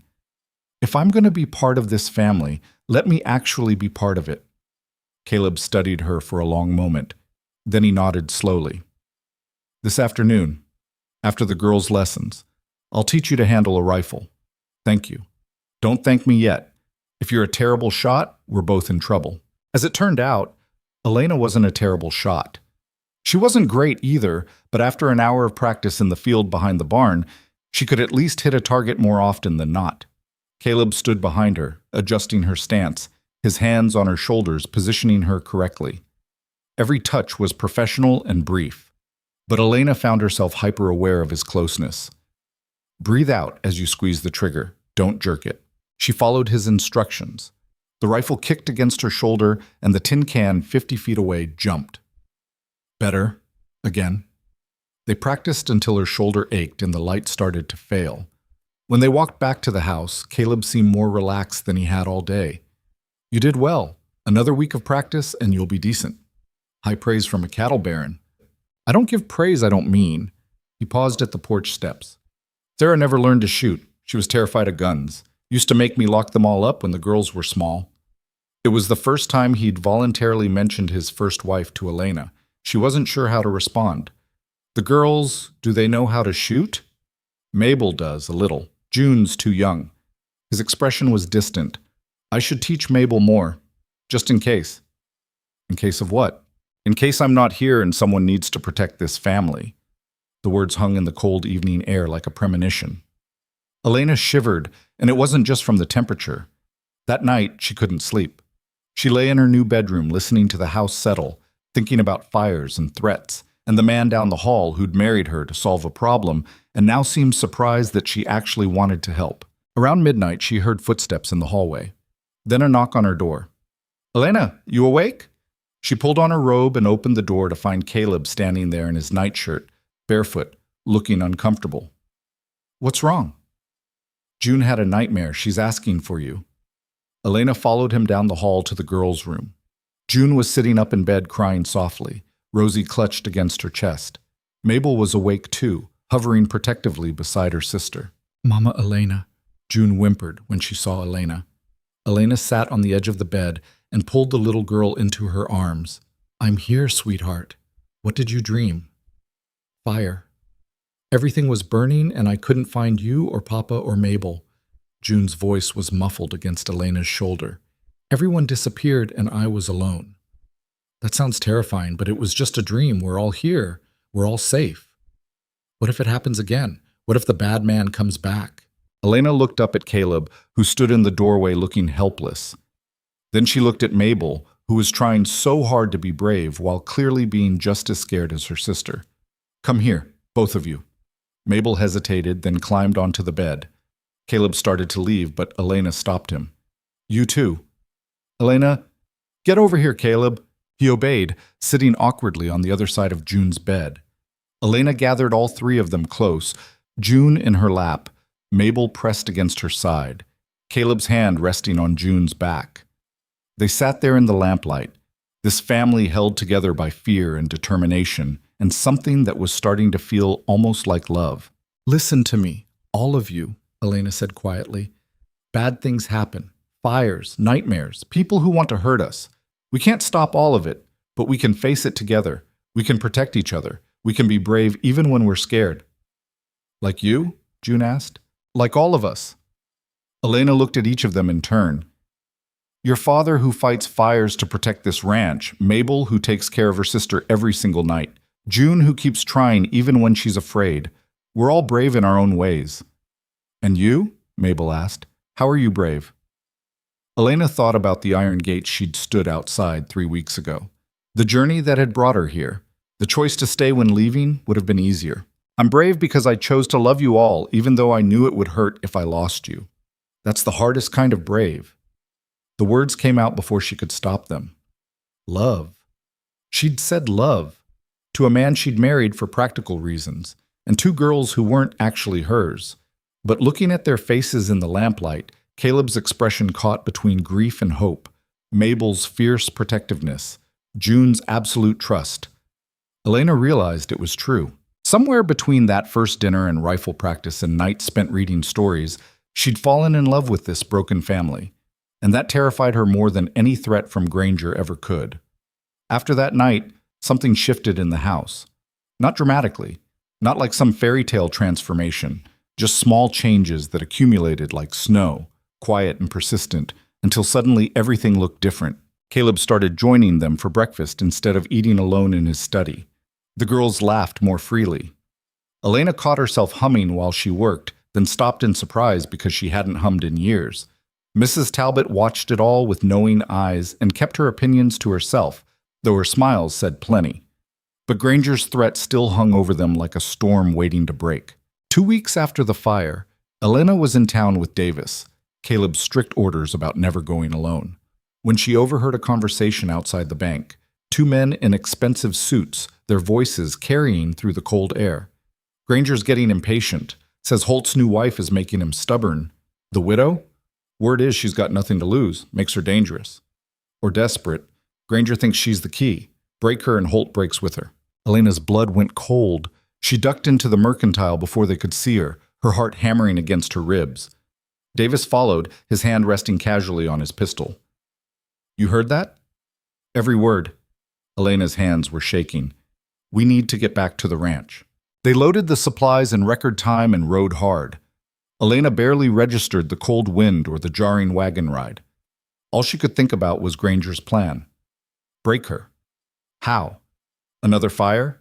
An attack on the girls? Something worse? When they reached Blackstone Ridge, she found Caleb in the barn checking a horse's injured leg. One look at her face and he straightened immediately. What happened? She told him everything she'd heard. His expression darkened with each word until he looked like the hard, dangerous man she'd first met at the gates, the one who'd nearly turned her away. They're coming after you directly now. His voice was flat, controlled, which somehow made it more frightening. I should have seen this coming. What do we do? You don't do anything. You stay in the house with the girls. I'll increase security. Caleb, no, we've been through this. This is different. Before it was threats and property damage. Now they're talking about breaking you. His hands curled into fists. I won't let them hurt you. The rawness in his voice stopped Elena's argument cold. She looked at him, really looked, and saw something in his eyes she hadn't seen before. Fear. Not for himself. For her. Caleb, I can't lose anyone else. The words came out rough and broken. Do you understand? I can't. He stopped himself, jaw working like he was physically fighting the emotion trying to escape. Sarah got sick, and I couldn't save her. If something happens to you because of my fight with Granger. Elena stepped closer, close enough to touch. She didn't think about whether it was appropriate or professional or violated their practical arrangement. She just reached up and put her hand on his cheek, feeling the rough stubble and the tension in his jaw. I'm not Sarah. I'm not some delicate thing that needs protecting. Her voice was gentle but firm. I'm a woman who walked 300 miles through winter and survived losing everything. I can handle Granger, but I can't handle you shutting me out. Caleb's hand came up and covered hers where it rested on his face. His eyes closed briefly, and when they opened again, they were full of something complicated and painful. When did this stop being just practical? I don't know. Maybe it never was. He pulled her hand away but didn't let go, just held it between them while they stood in the barn with horses shuffling and dust motes dancing in the weak sunlight. I'm still in love with her, he said quietly, with Sarah. That doesn't just go away. I know. And I'm still grieving Thomas and our baby, but maybe, Elena searched for the right words. Maybe we can carry our grief and still make room for something new. It doesn't have to be one or the other. You make it sound simple. It's not simple at all. It's messy and complicated and probably stupid. She squeezed his hand. But standing here with you feels right anyway. Caleb looked at her for a long moment, and Elena could see him struggling with something, duty versus desire, past versus present, the safe, practical arrangement versus the terrifying possibility of actually feeling something again. Before he could respond, Mabel's voice cut through the moment. Papa, Mama Elena. They sprang apart like guilty teenagers. Mabel stood in the barn doorway, her face pale and frightened. Behind her, June was crying. There's a man at the house. He has a gun. Caleb moved faster than Elena had ever seen him move. He grabbed a rifle from the wall rack and was out the door in seconds. Elena right behind him. Her own rifle, the one she'd been practicing with, was in the house. Stupid. She should have kept it with her. They ran across the yard toward the main house. Through the kitchen window, Elena could see a figure, tall, rough-looking, definitely armed.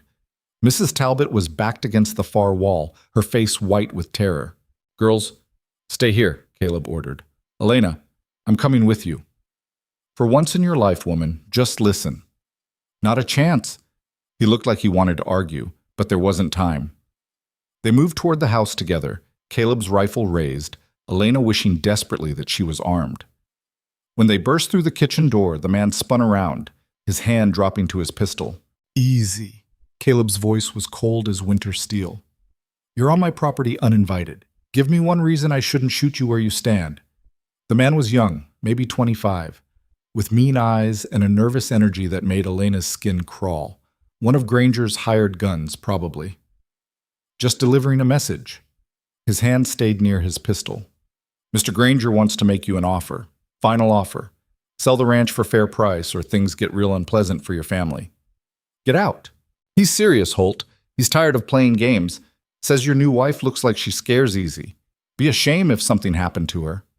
The threat was barely out of his mouth before Caleb moved. He closed the distance in 2 strides and slammed the rifle butt into the man's face. The hired gun went down hard, blood pouring from his broken nose.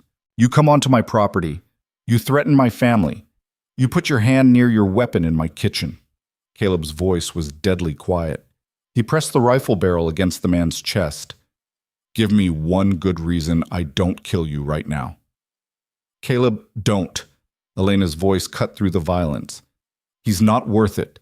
And killing him gives Granger exactly what he wants, a reason to bring the law down on you. Caleb didn't move. For a second, Elena thought he might pull the trigger anyway. Then slowly, with visible effort, he pulled the rifle back. Get up, get out. And you tell Granger if he sends anyone else onto my land, I'll shoot first and ask questions never. Caleb's eyes were merciless. Now get out of my sight before I change my mind.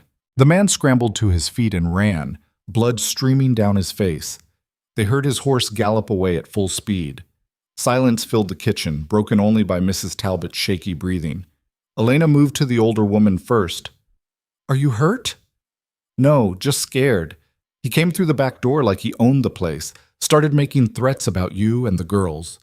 Mrs. Talbot's hands were trembling. I thought he was going to... He's gone now. You're safe.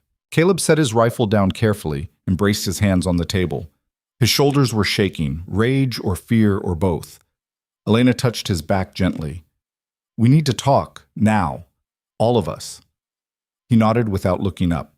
They gathered in the parlor. Caleb, Elena, the girls, Mrs. Talbot, and Davis, who'd heard the commotion and come running from the barn. Mabel and June sat pressed together on the sofa, faces pale and frightened. June wouldn't let go of Rosie. This is my fault, Caleb said. His voice was hollow. I brought this down on all of you by refusing to sell, by being too proud to back down. You're not proud. You're protecting what's yours. Elena sat beside the girls. Granger is the one doing wrong here, not you. Doesn't matter whose fault it is. What matters is you're all in danger because of me. He looked at his daughters with such raw pain that Elena's chest ached. Maybe I should sell. Take you girls somewhere safe. Start over. No! Mabel jumped to her feet. This is Mama's house, her ranch. We can't leave it. Your mama would want you alive more than she'd want you to keep a ranch. You don't know that. You always say Mama loved this place, that she and you built it together. Mabel's voice cracked. If we leave, it's like she never mattered, like everything she did was for nothing. The words hit Caleb like a physical blow. He sank into a chair and put his head in his hands. Elena had never seen him look so defeated, so lost. It scared her more than Granger's threats. June climbed off the sofa and walked to her father. She put her small hand on his knee. Papa, I'm scared, but I'm more scared of running away. Mama taught us to be brave. You taught us to be brave. Her voice was tiny but determined. Can't we be brave together? Caleb pulled June into his lap and held her so tight Elena thought he might break her. Over June's head, his eyes found Elena's, and in them she saw a question, a plea. Help me. I don't know what to do. Elena took a deep breath and made a decision. I'm going to talk to Granger myself. Absolutely not. Caleb's response was immediate and vehement. That's insane. No, it's practical. He wants to break me. Fine. Let him try. But I'm not some fragile thing he can intimidate. And maybe if I face him directly, show him I'm not afraid, it'll take away some of his power. Elena's mind was racing, forming a plan as she spoke. He's using me to get to you. But what if I'm not the weakness he thinks I am? He could hurt you, kill you. He could try, but I don't think he will. Not in broad daylight in town where there are witnesses. Elena's voice was steady, despite her thundering heart. Granger's a bully who relies on fear and reputation. Take away the fear, and what's left? You're betting your life on that theory. I'm betting all our lives on it, because if we don't do something, this just keeps escalating until someone actually dies. She looked at the girls, then back at Caleb. Let me try, please. Mrs. Talbot spoke up from the corner. The girls got a point. Granger's used to men fighting him with fists and guns. A woman standing up to him publicly? That's different. It might work. Or it might get her killed. Then send men with me. Davis and whoever else you trust. But let me face him on my terms instead of waiting for him to come after me on his. Caleb stared at her like she'd lost her mind. Maybe she had. But as she sat there with his daughters pressed against her and his fear palpable in the air, Elena knew with absolute certainty that running would solve nothing. Granger would just follow. The only way forward was through. If I let you do this, Caleb said slowly, you do it my way. Armed guards, public location, first sign of trouble, you leave. Understood? Understood. And if he threatens you directly, you walk away. No heroics. No standing your ground just to prove a point. Agreed. He closed his eyes and let out a long, shaky breath. You're going to be the death of me, woman. Or the saving of you. We'll see which. 2 days later, Elena walked into the Silver Star Hotel in town with Davis and 2 other ranch hands flanking her. The hotel was Granger's headquarters when he wasn't at his ranch. Everyone knew that. Elena had sent word ahead that she wanted to speak with him. The message had come back within hours. Noon today, hotel restaurant, come alone. She'd modified that last part. The restaurant was full of lunch customers who went quiet when Elena walked in.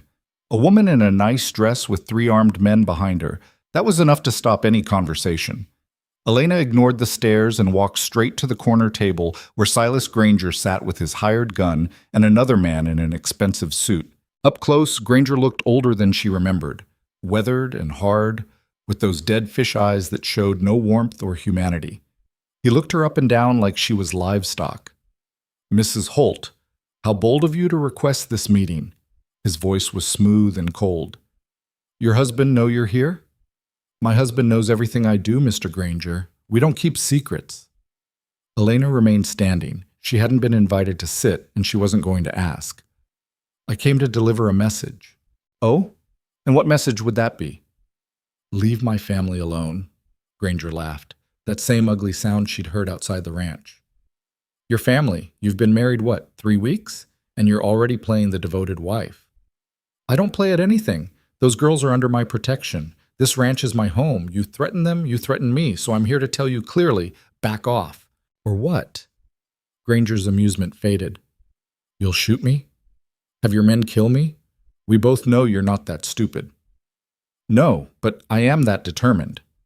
Elena leaned forward, hands flat on the table. Every eye in the restaurant was on them now. "You've built your reputation on fear and intimidation, but here's what I know about bullies. They need people to be scared to maintain power. I'm not scared of you." "You should be." "Why? Because you set fire to our land? Because you send armed men to threaten women in their kitchens? Because you spread lies about me in town?" Elena's voice carried across the silent restaurant. "All you've proven is that you're a coward who can't compete fairly, so you resort to terrorizing families." Granger's face went red. He stood abruptly, towering over her. "Watch your mouth, woman." "Or what? You'll hurt me? In front of all these witnesses? In broad daylight?" Elena didn't back down an inch. "Go ahead. Show everyone what you really are." For a moment, she thought he might actually hit her. His fist clenched. His jaw worked. The hired gun's hand moved toward his pistol, and Davis immediately stepped forward, rifle ready. The entire restaurant held its breath. Then Granger smiled, slow and mean. "You've got fire in you. I can see why Holt married you. Too bad it won't save him." "It's not about saving him. It's about standing together. Something you wouldn't understand since you've got no one who'd stand with you unless you paid them." Elena straightened up. "You want Blackstone Ridge? You'll have to take it legally or not at all. And I promise you, we'll fight you every step of the way. Not with violence, with lawyers, with testimony, with every legal tool we can find." "The law is on my side." "The law is on the side of whoever has the better case, and terrorizing families doesn't look good in court." Elena turned to leave, then paused and looked back. "One more thing. Your threat was to break me so my husband would break. But I've already been broken, Mr. Granger. I buried my child, lost everything I had, walked 300 miles with nothing. There's nothing you can take from me that I haven't already survived losing." She walked out of the restaurant with Davis and the ranch hands behind her, leaving Granger standing in furious silence. Her legs were shaking so badly she could barely walk straight, but she held herself together until they were outside and around the corner. Then she leaned against the wall and tried not to vomit from fear and adrenaline. "Ma'am, that was either the bravest or craziest thing I've ever seen," Davis said quietly. "Probably both." Elena's hands were trembling. "Did I just make things worse?" "Don't know, but you sure made an impression." They rode back to the ranch in silence. Elena's mind kept replaying the confrontation, looking for mistakes, wondering if she'd just signed all their death warrants. When they reached the house, Caleb was waiting on the porch. One look at her face and he was striding toward her, pulling her off the horse and into his arms before she could say a word. "Are you hurt?" "No, I'm fine." "Did he threaten you?" "Yes. But I threatened him right back, in front of the whole restaurant." Elena pulled back enough to see his face. "I might have made things worse. Or you might have called his bluff." Caleb's hands were on her shoulders, steadying her. "Tell me everything." She did. Every word. Every moment. The look on Granger's face when she'd called him a coward, publicly. When she finished, Caleb was quiet for a long moment. "You're insane." "I know. You could have been killed." "I know that too." And you did it anyway. Someone had to do something. I was tired of waiting for him to make the next move. Elena met his eyes. I meant what I said in there, about standing together, about fighting with every legal tool we have. We can't match his money or his hired guns, but we can match his determination. Caleb's expression shifted into something Elena had never seen before. Admiration mixed with exasperation, mixed with something that looked dangerously close to love. You're either the bravest woman I've ever met, or the most foolish. I can't decide which. Can't I be both? Apparently you can be anything you set your mind to. His hands slid from her shoulders down to her hands, holding them firmly. Elena, Whatever he was going to say got cut off by June running out of the house and throwing herself at Elena. You're back. We were so worried. Mabel followed more slowly, trying to look calm and failing. Papa said you went to face the bad man. I did. Was he scary? Very, but I was scary right back. Mabel's eyes went wide. Really? Really. Sometimes the only way to stop a bully is to show them you're not afraid, even when you are afraid inside. Elena knelt down so she was eye level with both girls. Your papa taught me to shoot. Mrs. Talbot taught me how things work in town. You two taught me about being brave even when you're scared. I couldn't have done it without all of you. So we're a team? June asked. We're a family, Elena corrected. And families protect each other. That night, after the girls were in bed and the house had gone quiet, Elena stood at her bedroom window, looking out at the dark shape of the mountains. She heard footsteps in the hallway, then a soft knock on her door. Come in. Caleb entered carefully, like he wasn't sure he was welcome. Can't sleep either? Keep replaying today in my head, wondering what comes next. What comes next is we wait. See if your gamble paid off. He moved to stand beside her at the window. I talked to my lawyer this afternoon, started documenting everything, the fire, the threats, the armed man in our kitchen, building a legal case like you suggested. Will it work? Maybe. If Granger's smart, he'll back off now that you've made it public. If he's not, Caleb trailed off. We'll deal with it when it comes. They stood in silence for a moment, shoulders almost touching. The air between them felt charged with everything they weren't saying.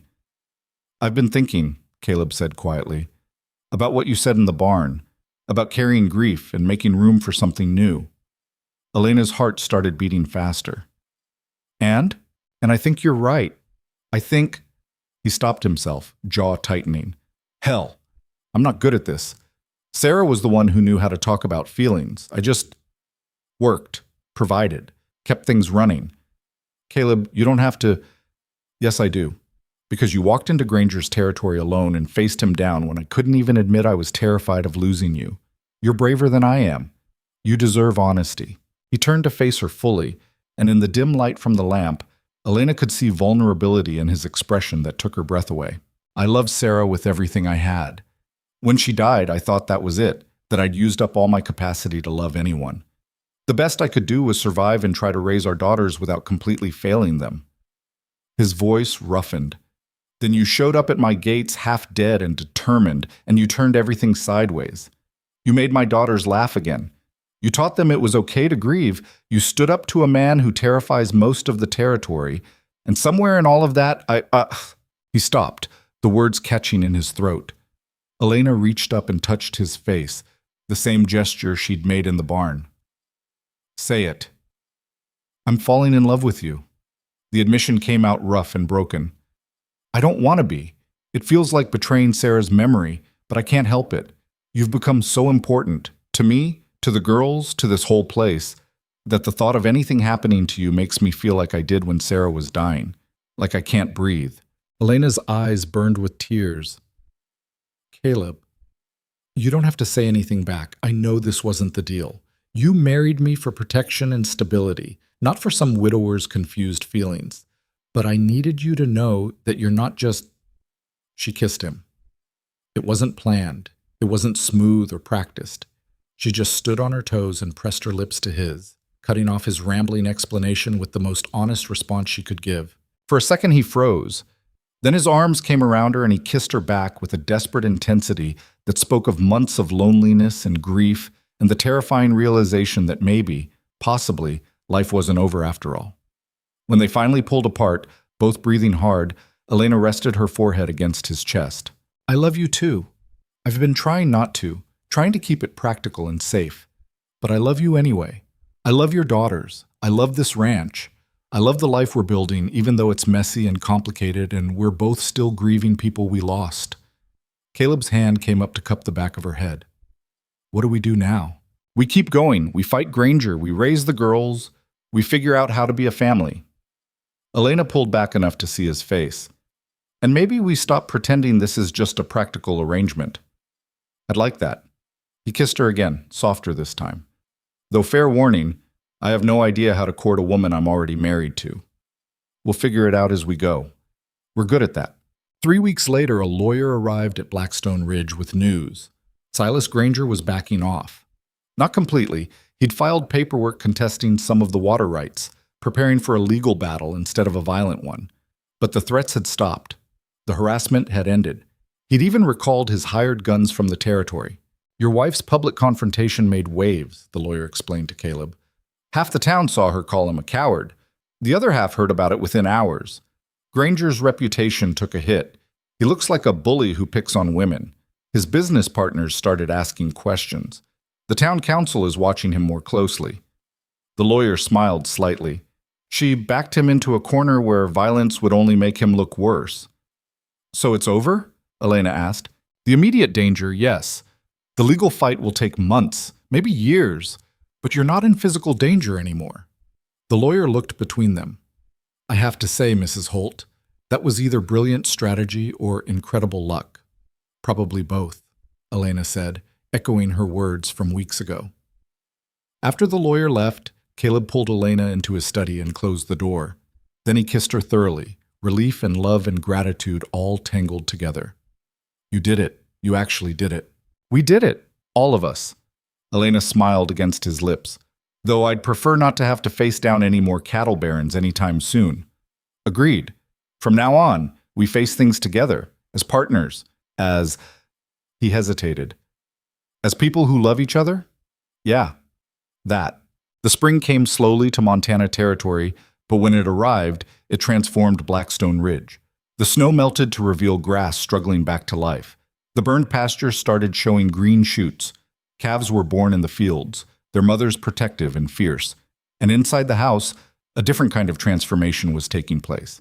Elena moved from the guest room to Caleb's room, not immediately, not rushed, but gradually, naturally, like water finding its level. The girls adjusted with surprising ease. June started sleeping through the night more often. Mabel laughed at dinner and didn't hide her tears when she needed to cry. They established new traditions. Sunday dinners with Mrs. Talbot, evening walks around the property when weather permitted.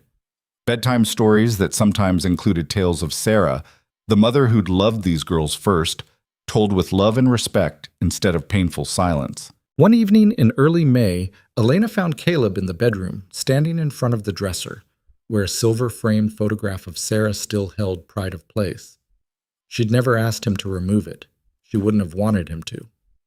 She would have liked you, Caleb said without turning around. Sarah. She would have appreciated how you don't try to erase her, how you let the girls remember. Elena came to stand beside him, looking at the photograph. Sarah had been beautiful, dark-haired and smiling, with kind eyes that Elena recognized in her daughters. I hope she would have.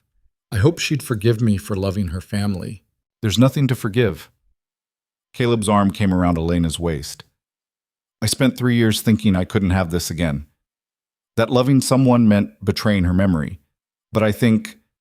His voice caught. I think she'd want us to be happy. To give the girls a full life instead of just a surviving one. I think so too. They stood there together, the past and present existing side by side without conflict. And for the first time since Sarah died, Caleb felt like he could breathe without it hurting. The confrontation with Granger had taught Elena something important. That surviving wasn't the same as living. That she could acknowledge her grief for Thomas and their baby while still building something new. That love wasn't a finite resource. Giving it to Caleb and the girls didn't mean she loved her first family any less.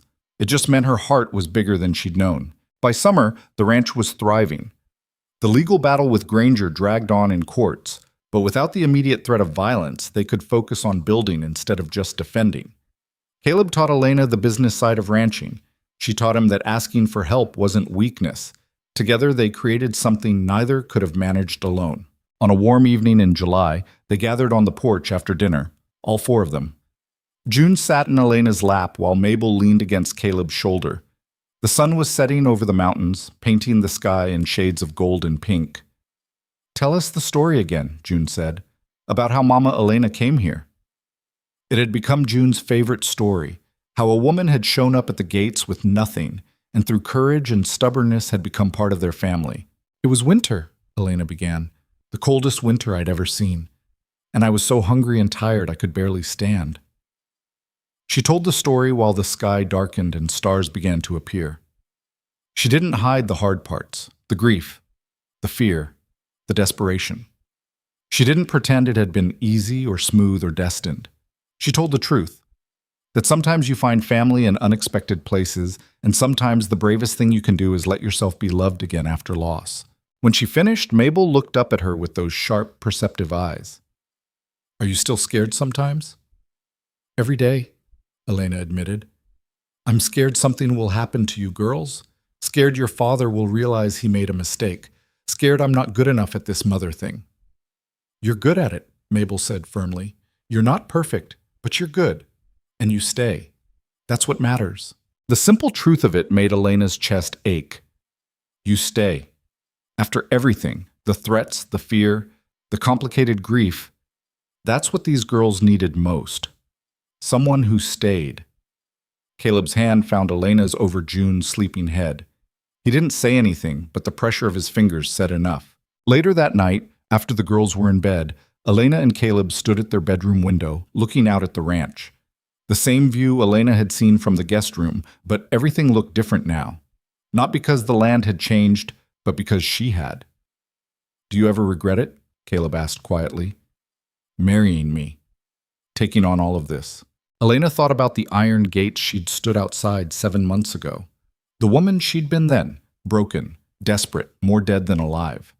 She thought about who she was now, still imperfect, still grieving sometimes, but also loved and necessary and part of something bigger than her own survival. Not for a second. Even with Granger, the threats, the danger, especially with all of that. Because it taught me something I'd forgotten. Elena turned to face him. That life isn't about avoiding pain or loss. It's about finding people worth fighting for, worth being scared for, worth loving even when love means risking your heart all over again. Caleb pulled her close, and she went willingly, fitting against him like she'd been designed for this exact space. His heart beat steady against her ear. "I love you," he said. "Not instead of Sarah. Not as a replacement, just you. For who you are. For what you've given us." "I love you too. All of you. Even the broken parts. Especially the broken parts. Especially those." They stood there as the night deepened and the ranch settled into sleep around them. Tomorrow would bring new challenges. The legal fight with Granger would continue. The girls would have hard days. The ranch would demand constant work. Nothing was perfect or finished or completely healed. But that was life. Messy, complicated, full of joy and grief existing side by side. And standing there in Caleb's arms, part of this family they'd built from necessity and determination and unexpected love, Elena finally understood something her mother had tried to teach her years ago. That home wasn't a place. It was people. It was choosing to show up every day even when it was hard. It was loving imperfectly, but persistently. It was standing at iron gates with nothing left and having someone open them anyway. It was finding your way from survival to living, one brave choice at a time. And as Elena drifted towards sleep that night, safe and warm and surrounded by people who needed her as much as she needed them, she thought about the woman who'd walked through those gates 7 months ago. That woman had believed she was begging for survival. She'd been wrong. She hadn't been begging. She'd been arriving, coming home to a family she didn't know existed, to a man who'd teach her that love could exist alongside grief, to 2 little girls who'd remind her that bravery wasn't the absence of fear, it was choosing to love anyway. The widow at Blackstone Ridge wasn't a cautionary tale about desperation or a story about being saved. It was a story about saving yourself. about choosing to fight for something when giving up would have been easier, about building a life from the wreckage of loss and discovering that sometimes the most practical arrangement could become the most profound love. And in the end, that was the only story worth telling.